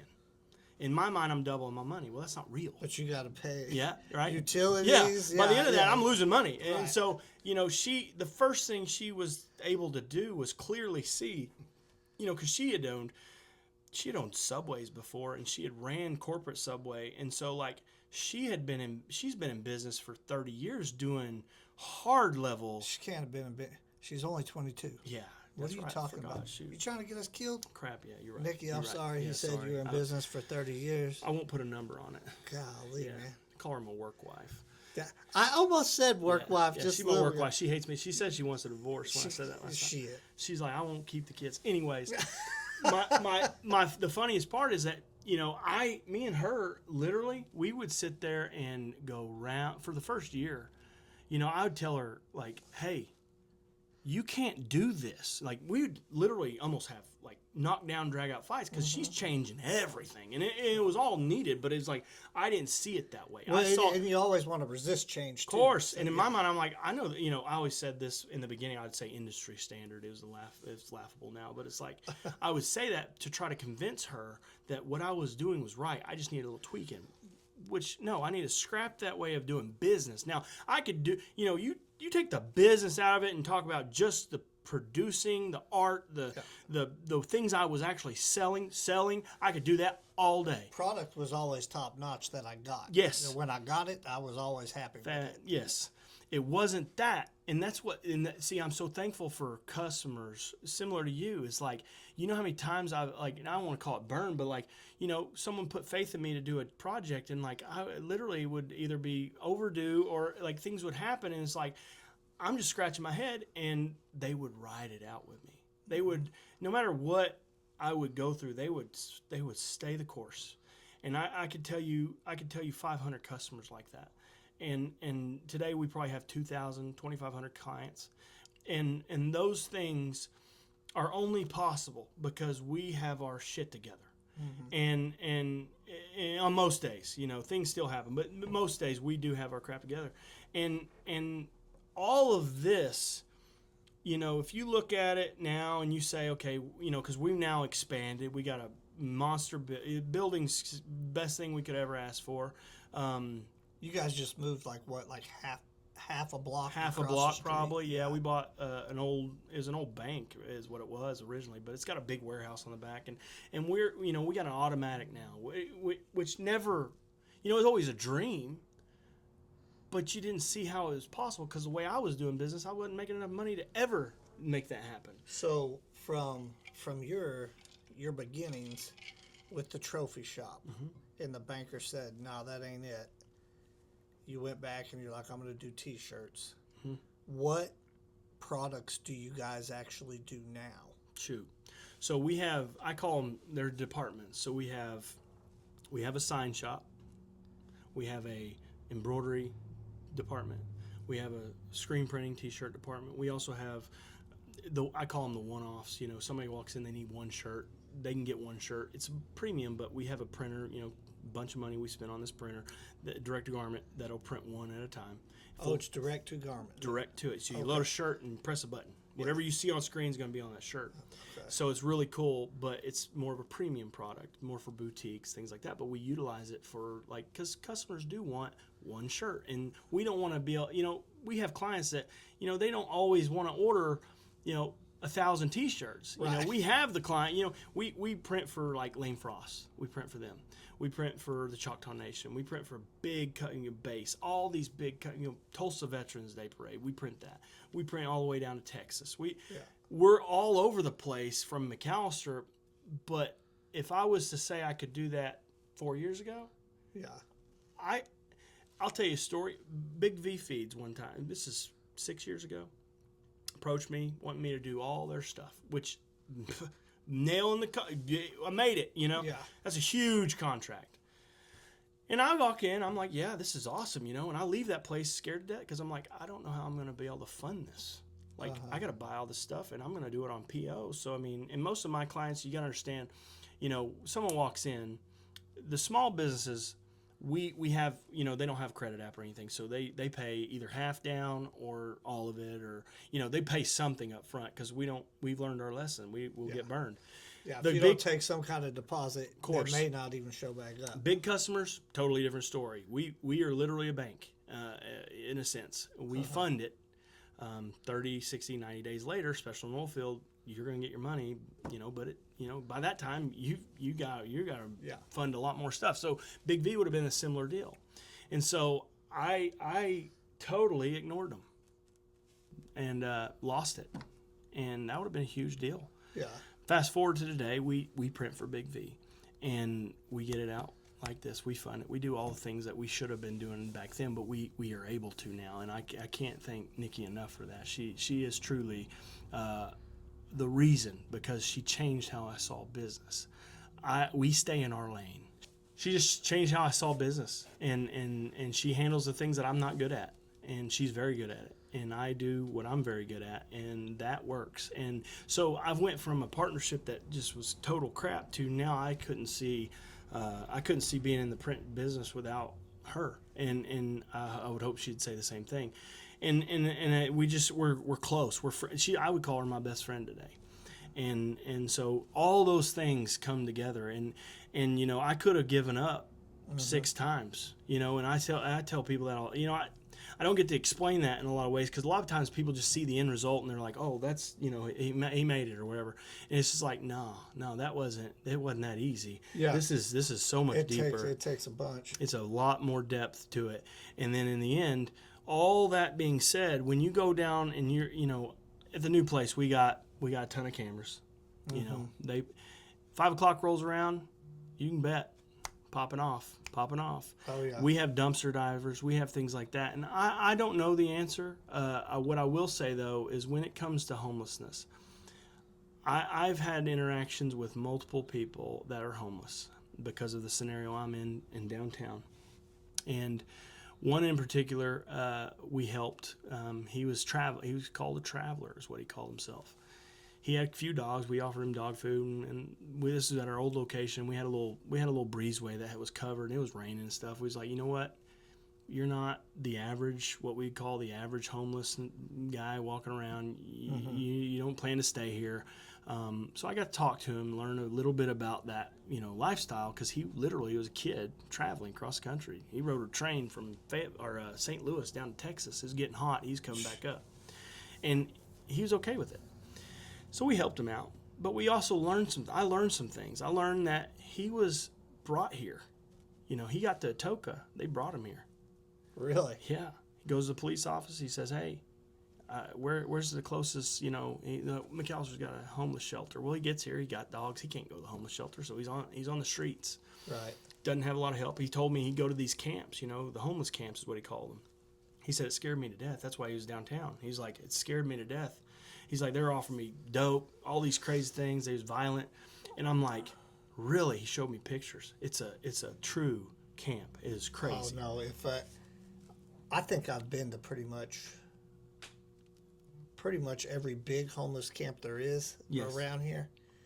And when you can't even explain it. It's like the ones I've been to out by Walmart, I mean, it's like a trash dump out there. Oh. And like you can just smell the human feces. And when I'm saying like a trash dump, I mean like half a city block just full of tin because they don't have any place. They really don't have any place to Yeah. put anything trash wise. They don't have a restroom. So what do you think they're doing? Right. And that's what I started realizing with what our situation is this sector of McAllister has its own, I would call, homeless population, and so they're It staying. really does. They got their own, and so those people have to go somewhere. And if they're on the streets, what do you think they're going to do? And so you can understand it in a little weird way, but you also get angry because you're like, this ain't what it's meant to be. And so what are we going to do? And so I've asked the question. I post religiously anytime something crazy happens, and it's gotten to the point where it's sad, but it's like, for me, it's a little funny. Some of the stuff that's happened, and I get a kick out of a little bit of it, but also in the back of my head, I'm like, this is sad. What are we doing? And now, McAllister, for some weird reason, I don't even know why, because it's not like it's great climate all the time. It gets hot, it gets cold. I mean, all these things. Like, what is what is attracting that? Yeah. Because you're talking 100 plus homeless in McAllister right now, guaranteed, 100 plus. And what's bringing them in? So as I start talking to these folks, because I have a conversation with them, they are getting bussed here. When I say bust, someone's bringing them. Yeah. Where They're someone's catching a coming ride from, with somebody, I'm not sure, but it is a very intentional thing. And a lot of it's because of the false narrative that it's like, oh, you're going to get help when you get to McAllister from the homeless shelter. And I get why they have their rules. You can't have a drug addict in there. You can't have someone with dogs in there. They got to have rules. And so, if you can't do that, well, then what do? You got to be on the streets. When that happens by the masses, we're going to get to the point where you're going to have an economic problem because people are going to acknowledge that as an issue in your city. You're also going to have a problem with theft because of desperation. Yeah. You're going to have a problem with cleanliness on your streets. You're going to have people on benches like taking a nap. You're going to have all these things. And like as a human, you're saying, what if I was in that situation, right? I've been there. I've thought the same things. And like, I agree. What if I was in that situation? Yeah. The problem is, the only thing I can come up with is that it is, in fact, it's a cliche because people say it. It's a mental health thing. It's like, It is. I think it is mental health. It is 100% a mental health thing. And the reason why I believe that is because I have been homeless. Thank God I'm not mentally ill because I'd probably still, be homeless. It's because I wasn't that I was like, oh, I can't stay here. I got to change how I'm doing something. This is going to change, or I'll go on. I'll work at McDonald's. I say that lightly. Nothing wrong with working at McDonald's. I'd do it in a heartbeat. That's what I had to do for my family. Yeah. If that's what it took. But that's the difference in your mind, and that's where the mental illness I think comes into play. Is that they don't see what we see. I talked to a guy outside in my dumpster. And I offered him one. At first I was like, get out of my, like doing the normal thing. He's like, whoa, I'll clean it up, I promise. And I was like, you know what? This is an opportunity. So I talked to him. I said, are you homeless? He goes, yeah. I was like, where are you from? He said, I'm from Clayton. And I'm like, what brings you here? And he said, my mom's here, she's homeless. I got my fiance, she's homeless. And he goes, and we just, I dig through the trash because I find things and like I can go, either pawn them or I can go scrap them. He'd pull a TV apart and pick all the stuff out. I mean, and I was like, why don't you get a job? Like, true, I'm not trying to demean you, but why don't you take that same effort and give it to Steady a job? paycheck. I was like, if I had someone that had that kind of work ethic, tearing a TV apart, spending hours just to get the little pieces of metal, I said, I promise you I'd hire you. He said, and he pulls his arms up, and he goes, would you hire me? And I'm like, and this is no doubt, this is the first time I've ever seen, like track marks, I guess you could say. Yeah. So I was like, honest to God, and my face probably showed it. I was in shock. I was like, holy cow. And I said, that's what track marks are. I said, I looked at him, I said, no, I wouldn't. And I paused for a second there because I'm thinking, he's right. I wouldn't hire you. And I said, I'll tell you what, because in my mind I'm thinking, well, how can I help this guy? Instead of just giving him something, I said, you know what? I said, I'll tell you what. I said, we'll pay for the drug test. We'll take you to get it. I said, if you'll do it, if you'll piss clean, because you're on something, obviously. I was like, how long does it take to get out of your system? He's like, I think I can get it out in probably 5 days. I was like, I don't know anything about it. Okay. I was like, whenever you think you will pee clean, if you can do it, I said, I'll take you to a drug test. I was like, if you pee clean, I said, I'll have you, because we need to paint our building. I said, you know how to paint? He's like, I can paint. I was like, I'll pay you to paint that building.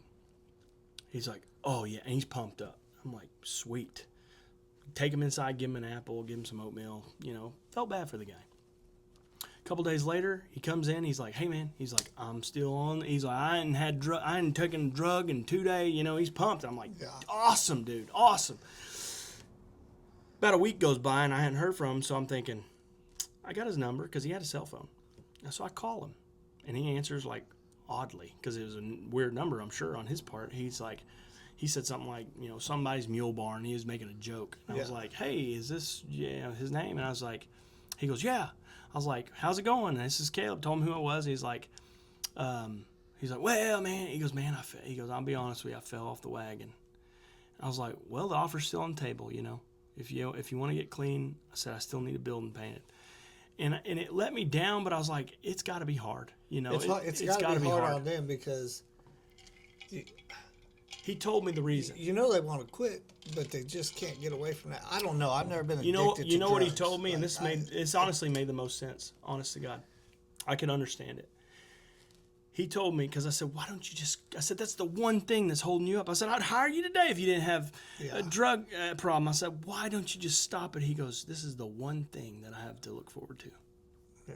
and he's walking around in the heat of the day. He's dumpster diving. He's eating people's trash. He's doing the most awful things just to make it. And this is where the sympathy for me comes into play. It's like, I can understand, you know, you had a hard day. You go get a beer, and you're like, "Man, I needed that beer," or I need whatever. to sit on my couch, watch some TV. Yeah, take a load off type mentality. On a lower level, I've been there, so I can relate a little. So I'm trying to understand, like, what is it holding you up? And he said, he goes, it's like I'm in this euphoria. And he explaining the feeling. I'm like, okay, let's say I can understand that, but what if this could change your life if you could get off that drug? That's the one thing you got left. If you could just get off that drug, you could get a job. I'm willing right now. You get off the drug, I'll give it to you. Not even that, because it was another week passed by. He came in and he finally said, he goes, I'm going to a rehab. And I said, good, man. That's awesome. When you leave? He goes, I'm leaving at 2:00 today. Perfect. 5:00 rolls around. I walk out back, do my normal duties, locking doors, and I look around. Somebody's in the dumpster. I was like, hey! And he pops up out of the dumpster. And I said, what are you doing? You know, because in my mind, I'm thinking I'm like, what are you doing? He goes, I can't do it. That was the last time I talked to him. And I'm thinking, that is got to be the story for so many people. Yeah. They know it. I know they know it. They know they got a problem. They don't have anything to motivate them. So my theory is, how do you motivate someone at a level that they cannot refuse? And I think that people in general, me, you, anybody for that matter, when you wake up in the morning and you go to your job, whatever it is, what is your motivation to go to that job? Take care of your family, provide, make money to do things you want to do, to live your life, to have a little ease in your life. If you didn't have that, would you be motivated? So I think that if you could figure out, I don't know how, but if you could figure out a way, not a handout. I don't think a handout's I was handing this man an opportunity, and he was not even going to take that opportunity. It's because there was a limit on it. The limit was the building. You can paint the building. There's this. That's it. These people, I think, need something that they can see past a certain point and say, once I get there, and it may mean that they have to be on drugs to get there for a minute. I think that there, as bad as it sounds, it almost has to become a program, something within, like, even the city. You know, cemeteries need mowed. These people could do it. Now, there's liabilities problems. So it's like, you got a liability. That's when you say, this is an exception to the rule. You sign a waiver saying, if you get hurt on this job because you are in fact high, whatever that may be, we're going to give you simple tasks, though. We're going to have you picking up trash. We're going to have you, your part is the downtown district. Instead of being here homeless, we're going to see, you're now going to wear a safety vest, and you're going to show the people that they watch you every day be homeless. And they're judging you. I don't care what anybody says. I've been there. You're judging somebody because they're homeless. I mean, it's hard not to, because you in your mind can't understand it. But if you give them something that then changes the way people look at them, I don't know, John, when he's in the coffee shop, I don't know if he's got a house or not. But because John's in the coffee house and he's buying a coffee and he's living a normal-ish life, you're thinking, John's good. He don't need no help. But you look at that homeless person and you say, what a piece of crap, because you're homeless. And I do it. I've done it. Yeah.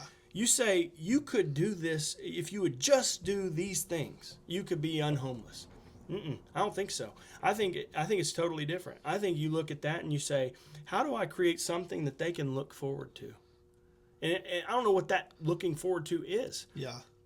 But it's not something tomorrow. To look forward to, like show them that there is light at the end of the There tunnel is. somehow. You get out, and it reverts back to the way I thought when I was,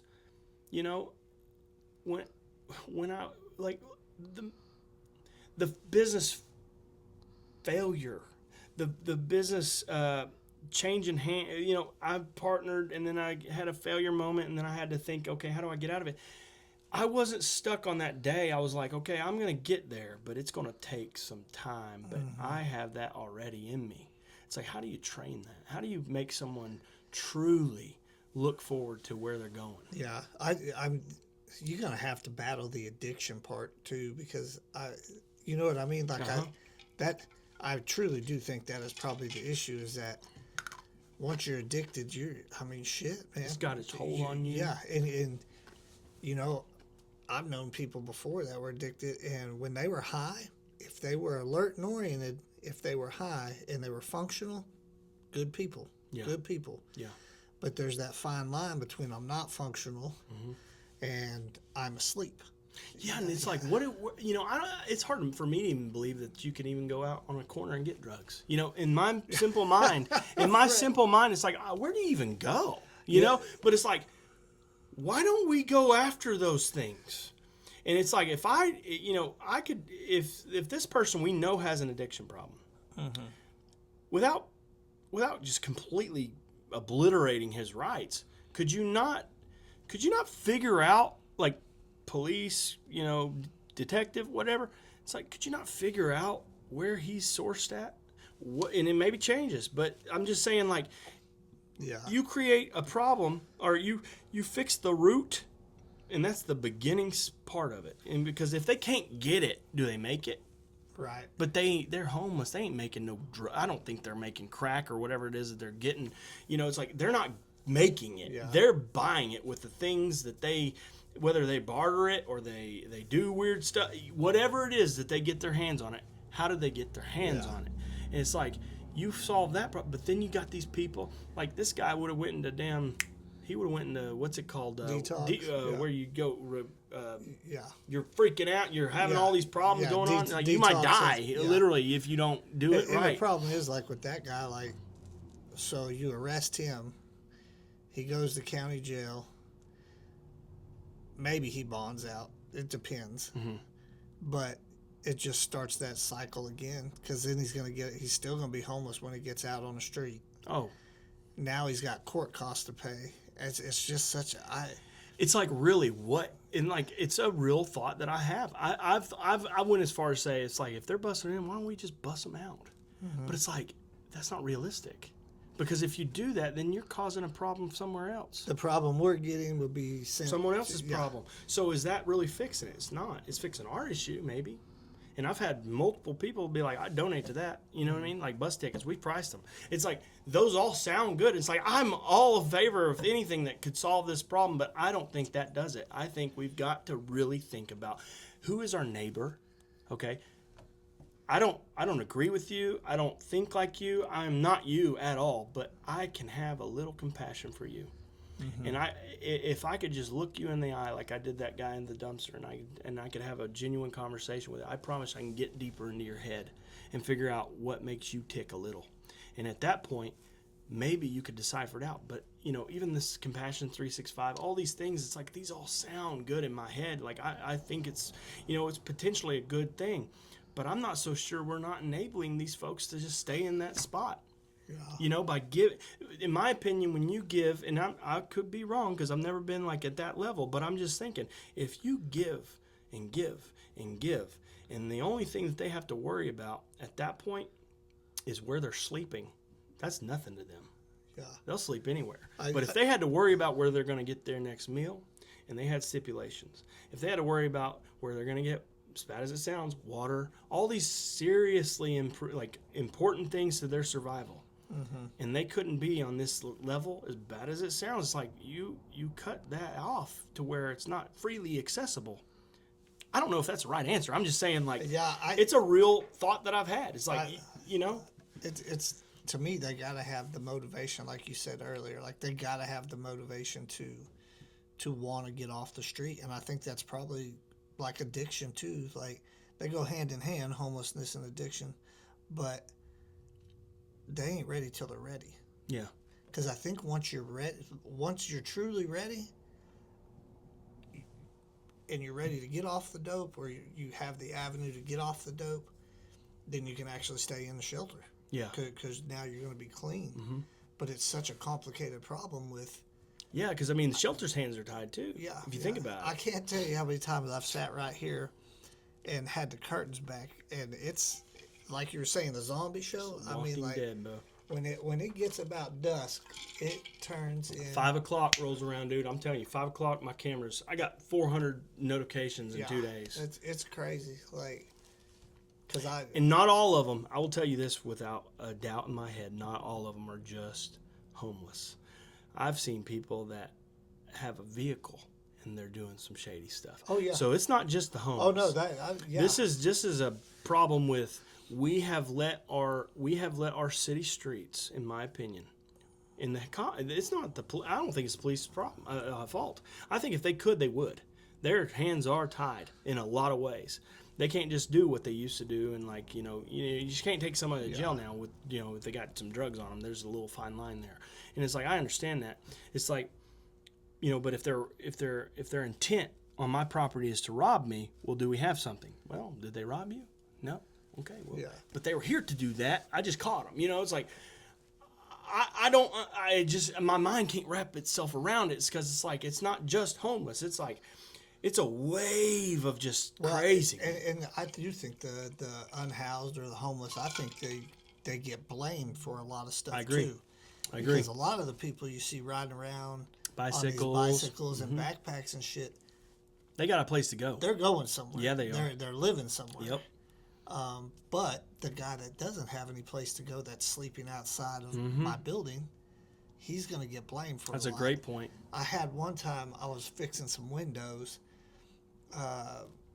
and I looked pretty sketchy when I was fixing them. I mean, like Yeah. I pretty much looked like Look I was going to the shelter Yeah, too, yeah. but I'm over there scraping the caulking off of it, and this guy, he was homeless. He comes walking by, and he's like, "Hey, man, do you think you should be doing that?" He was kind of an older gentleman, and I was like, "Oh, I own the building, man." And he was like, "Oh, I'm sorry." And Oh, so he's trying to talk yeah, some sense into he was somebody like, that's "Hey, do you homeless. think you should That's be doing hilarious. that?" And That's great though. yeah, but I was like, damn, maybe I should just hire this cat to.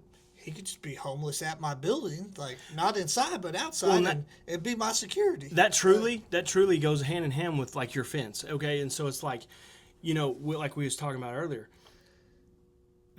If I have a aluminum ladder sitting outside, and it's not in a fence, it's like, will someone take it? Absolutely. Yeah. Is it a homeless person? I don't know if it is. We may have, and I might have been guilty of this. Homelessness is an issue, no doubt. But there is a lot of this thievery and a lot of this riffraff stuff that's going on. Like you said, I don't think it's the homeless. I had a concrete mixer go missing from my back porch before the fence. That did not go to the homeless shelter. No, they had a truck. Yes. I I had sign material stole. That guy had a truck. He put it in. Yeah. So there are variables because these guys ain't gonna load it up on their back. You know what I mean? So, but now on the different side of that though is I have a lot of the homeless people used to stash their stuff they had gotten in trash bags. Because I mean, it never failed. Like I can't tell you how many times I called PD and was like, "Hey, just to let you know, this is what's in this bag. I placed it on the corner of my building," and they would send somebody down. And Funniest thing, Nikki in the back of this building over here, she walked in the back one time, and I was always trying to tell her, like, listen, don't just go back there. Definitely don't go back there at night. But one day she was going that back, throwing away some trash, and there's a bike there chained up to our fence area, and I was like, she's like, what the crap? And so she come in, and we call police. They come and got it, and they got tags, I guess, on those. You got to register your bike, maybe. That's a real thing. So he put it on his front, he took off with it. The guy comes back, and Nikki was walking back there. We saw him, and he goes, "Hey, where's my bike?" Yeah. Because I was carrying hands. I was like, and Nikki, she's right. It's like, well, you probably should have took it there, because we called the police. We have a lot of problems, and they got the bike. And he was mad. He was like, "Oh, is that how it is?" And it's like, it's our property. Yeah. You can't just roll up, especially with the issues we got, and start hiding out stuff. We don't know if you've hit it. We don't know what your scenario is. You didn't ask, and I can tell you right now, if you'd asked us, we'd have let you any day. Yeah. But it takes that simple ask, and I know it's uncomfortable, but if you want to do it, ask us. I had I went out my back door one day, bebopping around. Situational awareness that day was zero because I'd been in the building working for like 3 hours. Yeah. And I opened the back door and went to step out, and I almost stepped on a guy sleeping. And I was like, Oh, let out a little yell, and he opened his eyes. He looked up, and I was like, hey, bro, you can't be sleeping here, man. No. And anyways, I thought after I shut the door, I was like, man, because he was younger. And I was like, let me see what this cat's story is. And so I came up and I got to the front door of my building because I'd seen him walking by the windows. And I was like, hey, man, let me holler at you just a second. Mm-hmm. And he said, well, what is it, man? And what is it? I don't want no trouble. I said, no, I'm not, man. Yeah. I'm sorry about how that went down back there. You know, like, tell me what's going on, Right. you know? He's like, well, I got kicked out of the house and I don't have a place to stay. And I was like, okay. And I'm pretty soft-hearted. Anybody that knows me, I'm kind of a pushover for that. But I was like, where are you working? And because a lot of them do have some job. Yeah, they have something. You know? And he was like, man, I ain't working nowhere. And I said, do you want a job? I will find you a job. Like, and you're like me. You know enough people. There's somebody needs a labor hand somewhere. Of course, yeah. And if it's not you, it's somebody. You know somebody. And he was like, he said, well, man, I don't know. I've been thinking about getting a job. And I was like, man, I like, half your problem. yeah, if you want a job, I can get you a job. If you see my truck here, knock on the door. Like, Yeah. I'll get you a job doing manual labor. Yep. And You can't be picky at a certain point. he just walked off, and I never saw him again. again. And he was a young. He didn't appear to be on drugs. Yeah. I think he was just young, and he might have been one of the ones that it's the beginning of their unhoused life. And I felt bad for him. I still feel bad for him. But it's like, it's also. You make choices. There's some choices here. Yeah, like, well, if I hadn't been picking up human shit. Oh, yeah. That's it for us. Yeah, if I hadn't been picking up human shit, you know what? I might have let that guy actually crash camp out for a second. Like, I'm like, hey, dude, like. Yeah, it ain't gonna hurt me to let you sleep on the dirt. Yeah. Safety, you know, I get it. But also, once you do it, it becomes a problem. Once it's a phase. Cleaning up the.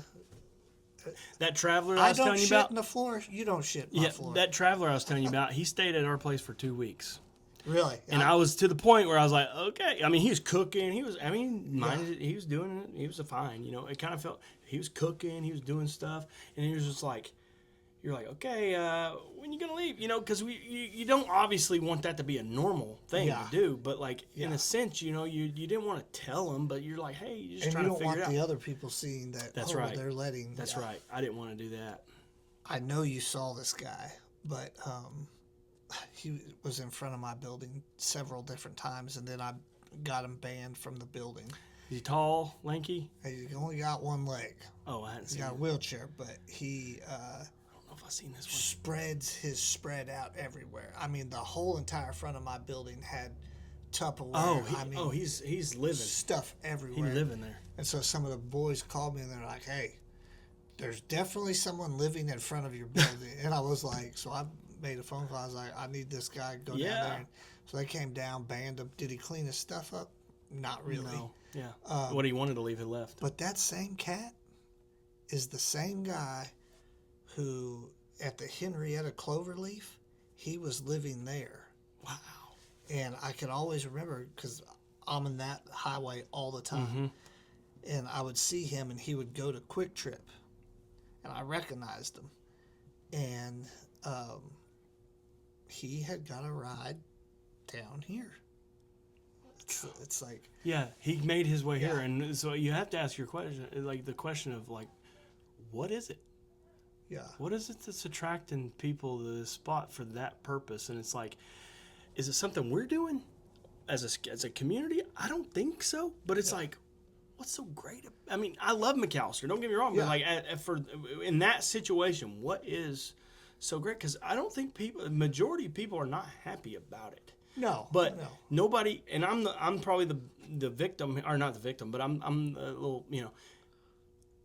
I don't have a problem with calling out issues. Right. If they're real issues, and I'm not being disingenuous, and I'm not trying to be harsh, I'm not trying to be uncaring. I'm genuinely curious, and that's why one of the reasons why I say the things I say or post the things that I post, because I think you need to see what I'm talking about. And so when I do those things, it's like I want you to understand that it isn't just like someone like walking by. This isn't someone just minding their own business. This is someone coming into my space, and it's on a regular basis, and it's like I can tell them to not stop, and if I do, typically that person would. Yeah. But I would have to do it over and over and over and over and over again. There's got to be a solution, and I don't know what that is. That's the hard part. I'm talking about something, and I don't have a solution, and that makes it tough. As far as shitting on the street. Yeah, I mean, I don't know why I'm stuck on that, mainly because that's a I huge do not problem. like fixing that. But like, I own a large, not a large, but I own You own a block. some property, You own a block here. and like, I would be open to the idea of getting some of those portable toilets brought in that look nice. Yeah. And signing something with the city, just saying you hook it up to the water, you hook it up to the sewer, and somebody comes and clean them. Mm-hmm. I'm not against that. I mean, I would give, or not give, but I'd do a $1 lease. Or with the something, understanding or that, hell, yeah. and make it to where it's like a group effort, because it's not just your problem. It's my problem. It's Yeah. your problem. It's anybody that has a business down here where the business district is. It's affecting their business whether they like it or not. Right. And the issue that I see is like maybe it isn't say get rid of this issue because we just don't like it. This is their reality. And it sucks, and I couldn't imagine. So I feel let's bad have some for 'em, man. compassion. I want But- to have some compassion too. But as say a city, maybe the city should step in and say, hey, listen, these people that are contributing sales tax revenue, property tax, all these different ways of funding the city, they're suffering here. They are literally they're raising the white flag saying, hey, help us. We're needing some help here, just trying to figure this out. And I think it could simply be give them a place to do stuff that we don't want to have to clean up. Right. I mean, It's simple. That's a simple fix. I mean, dude. You built Arvis Park. Could you build Arvis Park and put a bathroom station there? Yeah. I think that would be pretty simple for you to do, and you would serve a huge population. Yeah. Huge. I do. I'd probably use it if I had to, but the problem is, it's like I do have a building downtown. That's no big deal. But the problem that I see is like you got all these people that have to go somewhere. Right. They got to go somewhere. It's got to be more than just one thing. But I mean, hell, 2 is a start. That's a great start. And maybe one of these guys. Hell, I don't care if you're high. If you want, if you're high and you want to make $10 an hour to go in there once an hour to clean that toilet, right. Guess what? Like, I'll put up some money for it. Dang You know right. what I mean? I think you're not the only one. Most people would get on board with some sort of solution, and that's not a solution so much. It's just like we're getting started and really trying to tackle this issue. Yeah. And it's like we at least got to start that. This is not going to go away. This is not something that we're going to blink or snap our fingers and think, hey, it's gone. We're just totally not going to look at it because they're homeless. It's like, no, it's not just the homeless. It's a lot of other issues, but we got a problem with the homeless, and the homeless have a problem with where do they go to the bathroom? Where do they get their next meal? Where do they sleep? Am I going to sleep on this sidewalk, or am I going to sleep on this parking lot? We almost run over somebody in our parking lot, and it's because they're just sleeping. I get it. You got to sleep. Yeah. But the issue I see is like, okay, you may not think that, maybe you create a space out the expo. It's like, oh, bring your tent, or you can come here. This is a designated spot for you to live. You got to have some rules though. Well, one thing is like nobody can get in anywhere because you have to be not on drugs. Yep. Well, Make it an outdoor area. what if, and I'm not saying right down the street, but I'm saying like, what if there is a shelter that you can't use Come drugs. as you are type deal. Yeah, You come can't as use you are. You can't use drugs here, but we know you're on You it, can't use and we can't drugs. fix that. at the facility, but if you're high, Yep. it is what it is. Yeah. Because at least then, man, You made your decision. I cannot imagine sleeping on the street. I'm a sissy. Oh, me- I, yeah, dude, dude, I I'm could- telling you, I go out in the woods. If I don't zip my tent up, the Scared to death. abominable snowman or Oh. Bigfoot's going to get me. I can't imagine trying to close my eyes on the street thinking I'm gonna. No, I feel bad for 'em, mind-boggling. If I didn't have a fire, Yeah. if I didn't have something of safety, I would be. Yeah. As a grown man, I'd be terrified. I've been Yeah. terrified in my own vehicle, sitting in the parking lot of somewhere, just Yeah. like sleeping or something. Terrified. But- So I couldn't imagine. I do think with that deal, like you're saying, like, if the resources are provided for them, I can't even remember what place across the street is. The resources are there for them to get some food, medical care, stuff like that, which everybody deserves food, and medical care. Of course. But say we did get toilets put in for them out in public and stuff, and there is a shelter that you can go to if you're actually You still on you're drugs. not clean. I'm down for all that to get them off the streets. I'm Yeah. down for every bit of that. But then on the other side of that coin, if everything is put in place, Well, it stops from people from coming in more. That's what I'd be worried about most. I am on board with helping whatever. Putting all that stuff into place we talked about. It's imaginary. It's all hypothetical, you know. of course. But the flip side of that coin is strict enforcement after that. There's rules. After everything is put into place for you, you can't. If we catch you shooting up, if we catch you, Hell, if doing you're shit if you're on walking at 2 a.m., what are we doing walking at 2 a.m.? Those are variables. Without infringing on people's rights, I understand that. Yeah, you can't just cold call someone and be like, "Why are you out here on the streets? It's 10 o'clock. You're a grown man." why are I you get in it. the alley? That's it. The highway of the hill is what I call it. This is the highway of hell. You got the vein on one side of the the business? alley part Yeah. it goes to the railroad tracks to plumb to Walmart. You know what I mean? Like that's their highway. I used to And park here and it's run real. 3 miles from here in the mornings, and I would take different routes. Mm-hmm. And I very quickly quit Learned. running alleys. Yeah, the alleys I is where you're gonna find some Did not things. get in the alleys Yep. when I was, and I had a pistol. I mean, Yep. but it still was not going to be worth it. Crazy. Well, brother. Yeah, we've kept you for Oh, no, forever. but I'm cleaning last question that I ask everybody, and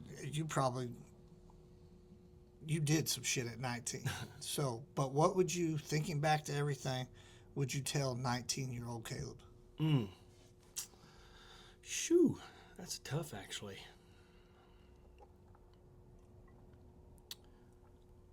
I would probably say walk before you run. And what I mean by that is I probably would have avoided I learned a lot, but I probably would have avoided a lot of the turmoil that I would call turmoil for myself if I would have slowed down and really thought about what decision I was making, good, bad, and ugly. And today I can tell you that I do analyze things a lot different, and I slow down in the way that I make a decision. I don't just do it on the fly. I think desperate times call for desperate decisions, and so those days a lot more desperate. Today, thank God, I'm not as desperate. Doesn't mean it won't happen. And when that does happen, I would say that I would need to slow it down, and I would hope that 19-year-old me would have slowed down and just been a kid. I didn't. I had to grow up so fast. You were doing adult stuff pretty quick, bro. So fast. And I thought that I had to. And when my kids get to age and I get to explain them some things, I think I would tell them, you got your whole life to be an adult. You enjoy even to your 20s, enjoy it. Make good decisions. Make wise, calm decisions. Don't do things out of desperation. And hopefully you've made choices because I didn't. I made choices on the fly, and so I was in desperate situations all the time because fight or flight, got to do it. I've got to get this done, whatever that looks like. And so if I would have just slowed down, I probably would have avoided a whole lot of the chaos. But I can say but. Yeah. Because I don't think I would be who I am today if I didn't experience turmoil. Right. Because those things is what, it it pushed me to make sure that what I was going to portray, I was going to be. Even if I wasn't at that moment, I was going to be that. And so I'm always looking to try to be that better person and change the way I am. Whatever it is I'm involved in, I want to make sure that I'm a good value, and that when I tell you something, that I actually can back it up and mean it, and not just say it. Yeah. I said a lot of things as a kid that I just it's like going to the bank. It's like, I'm gonna make, I didn't know. Yeah. I had no idea. I just was shooting in the dark, hoping to God he would just say yes, and whatever yes meant, I could have been bankrupt. I could have totally not made it. And so, should I have done that? I don't know. It's like, I think it's because of that I'm here. But it's like, man, go in the different direction. Say go to college, for instance. Like I maybe got to live, but it's like, man, what I've got to experience and know the people I know, because I know so many people across this part of the state. My wife hates it. Anytime we go somewhere, she's like, can we go somewhere that you don't know people? And there's some weird value there in the back of your head that's like, when you see someone, like, you may not even know their name, but like they know you, and it's like you all feel the like time. You feel all like the time, you feel like you're just like, man, it's like they remember me for something, and I hope it was good. Yeah. And if you don't remember, and I always say sometimes to people that I've maybe done wrong, and I mean by done wrong, it's like, maybe I said something to them or said something about them when I was stupid, or it's like, come back around and talk to me today, because I'm not that person. If I did, and I've tried real hard early not to be that person. Integrity means a lot, and being just a good human is important to me. And I try to act that out in how I do business and how I treat people. I don't care if you come in and want one shirt. I'm going to treat you the same as if you was ordering 1,000. I like y'all's setup down there too, the lobby and stuff. Yeah, That's it's changed a lot of things for us, and made us look more official, which we are. It's just it's the proof's in the pudding moment, and it's like, going into that place, especially if you've experienced this before or after, that we've put in a lot of work to get there. It wasn't easy, and it definitely wasn't just like luck. It was hard ass work, and right. I wouldn't trade that for a minute, because it taught me so much. But I'm so thankful for everybody now along the way. Nikki and my wife, they all.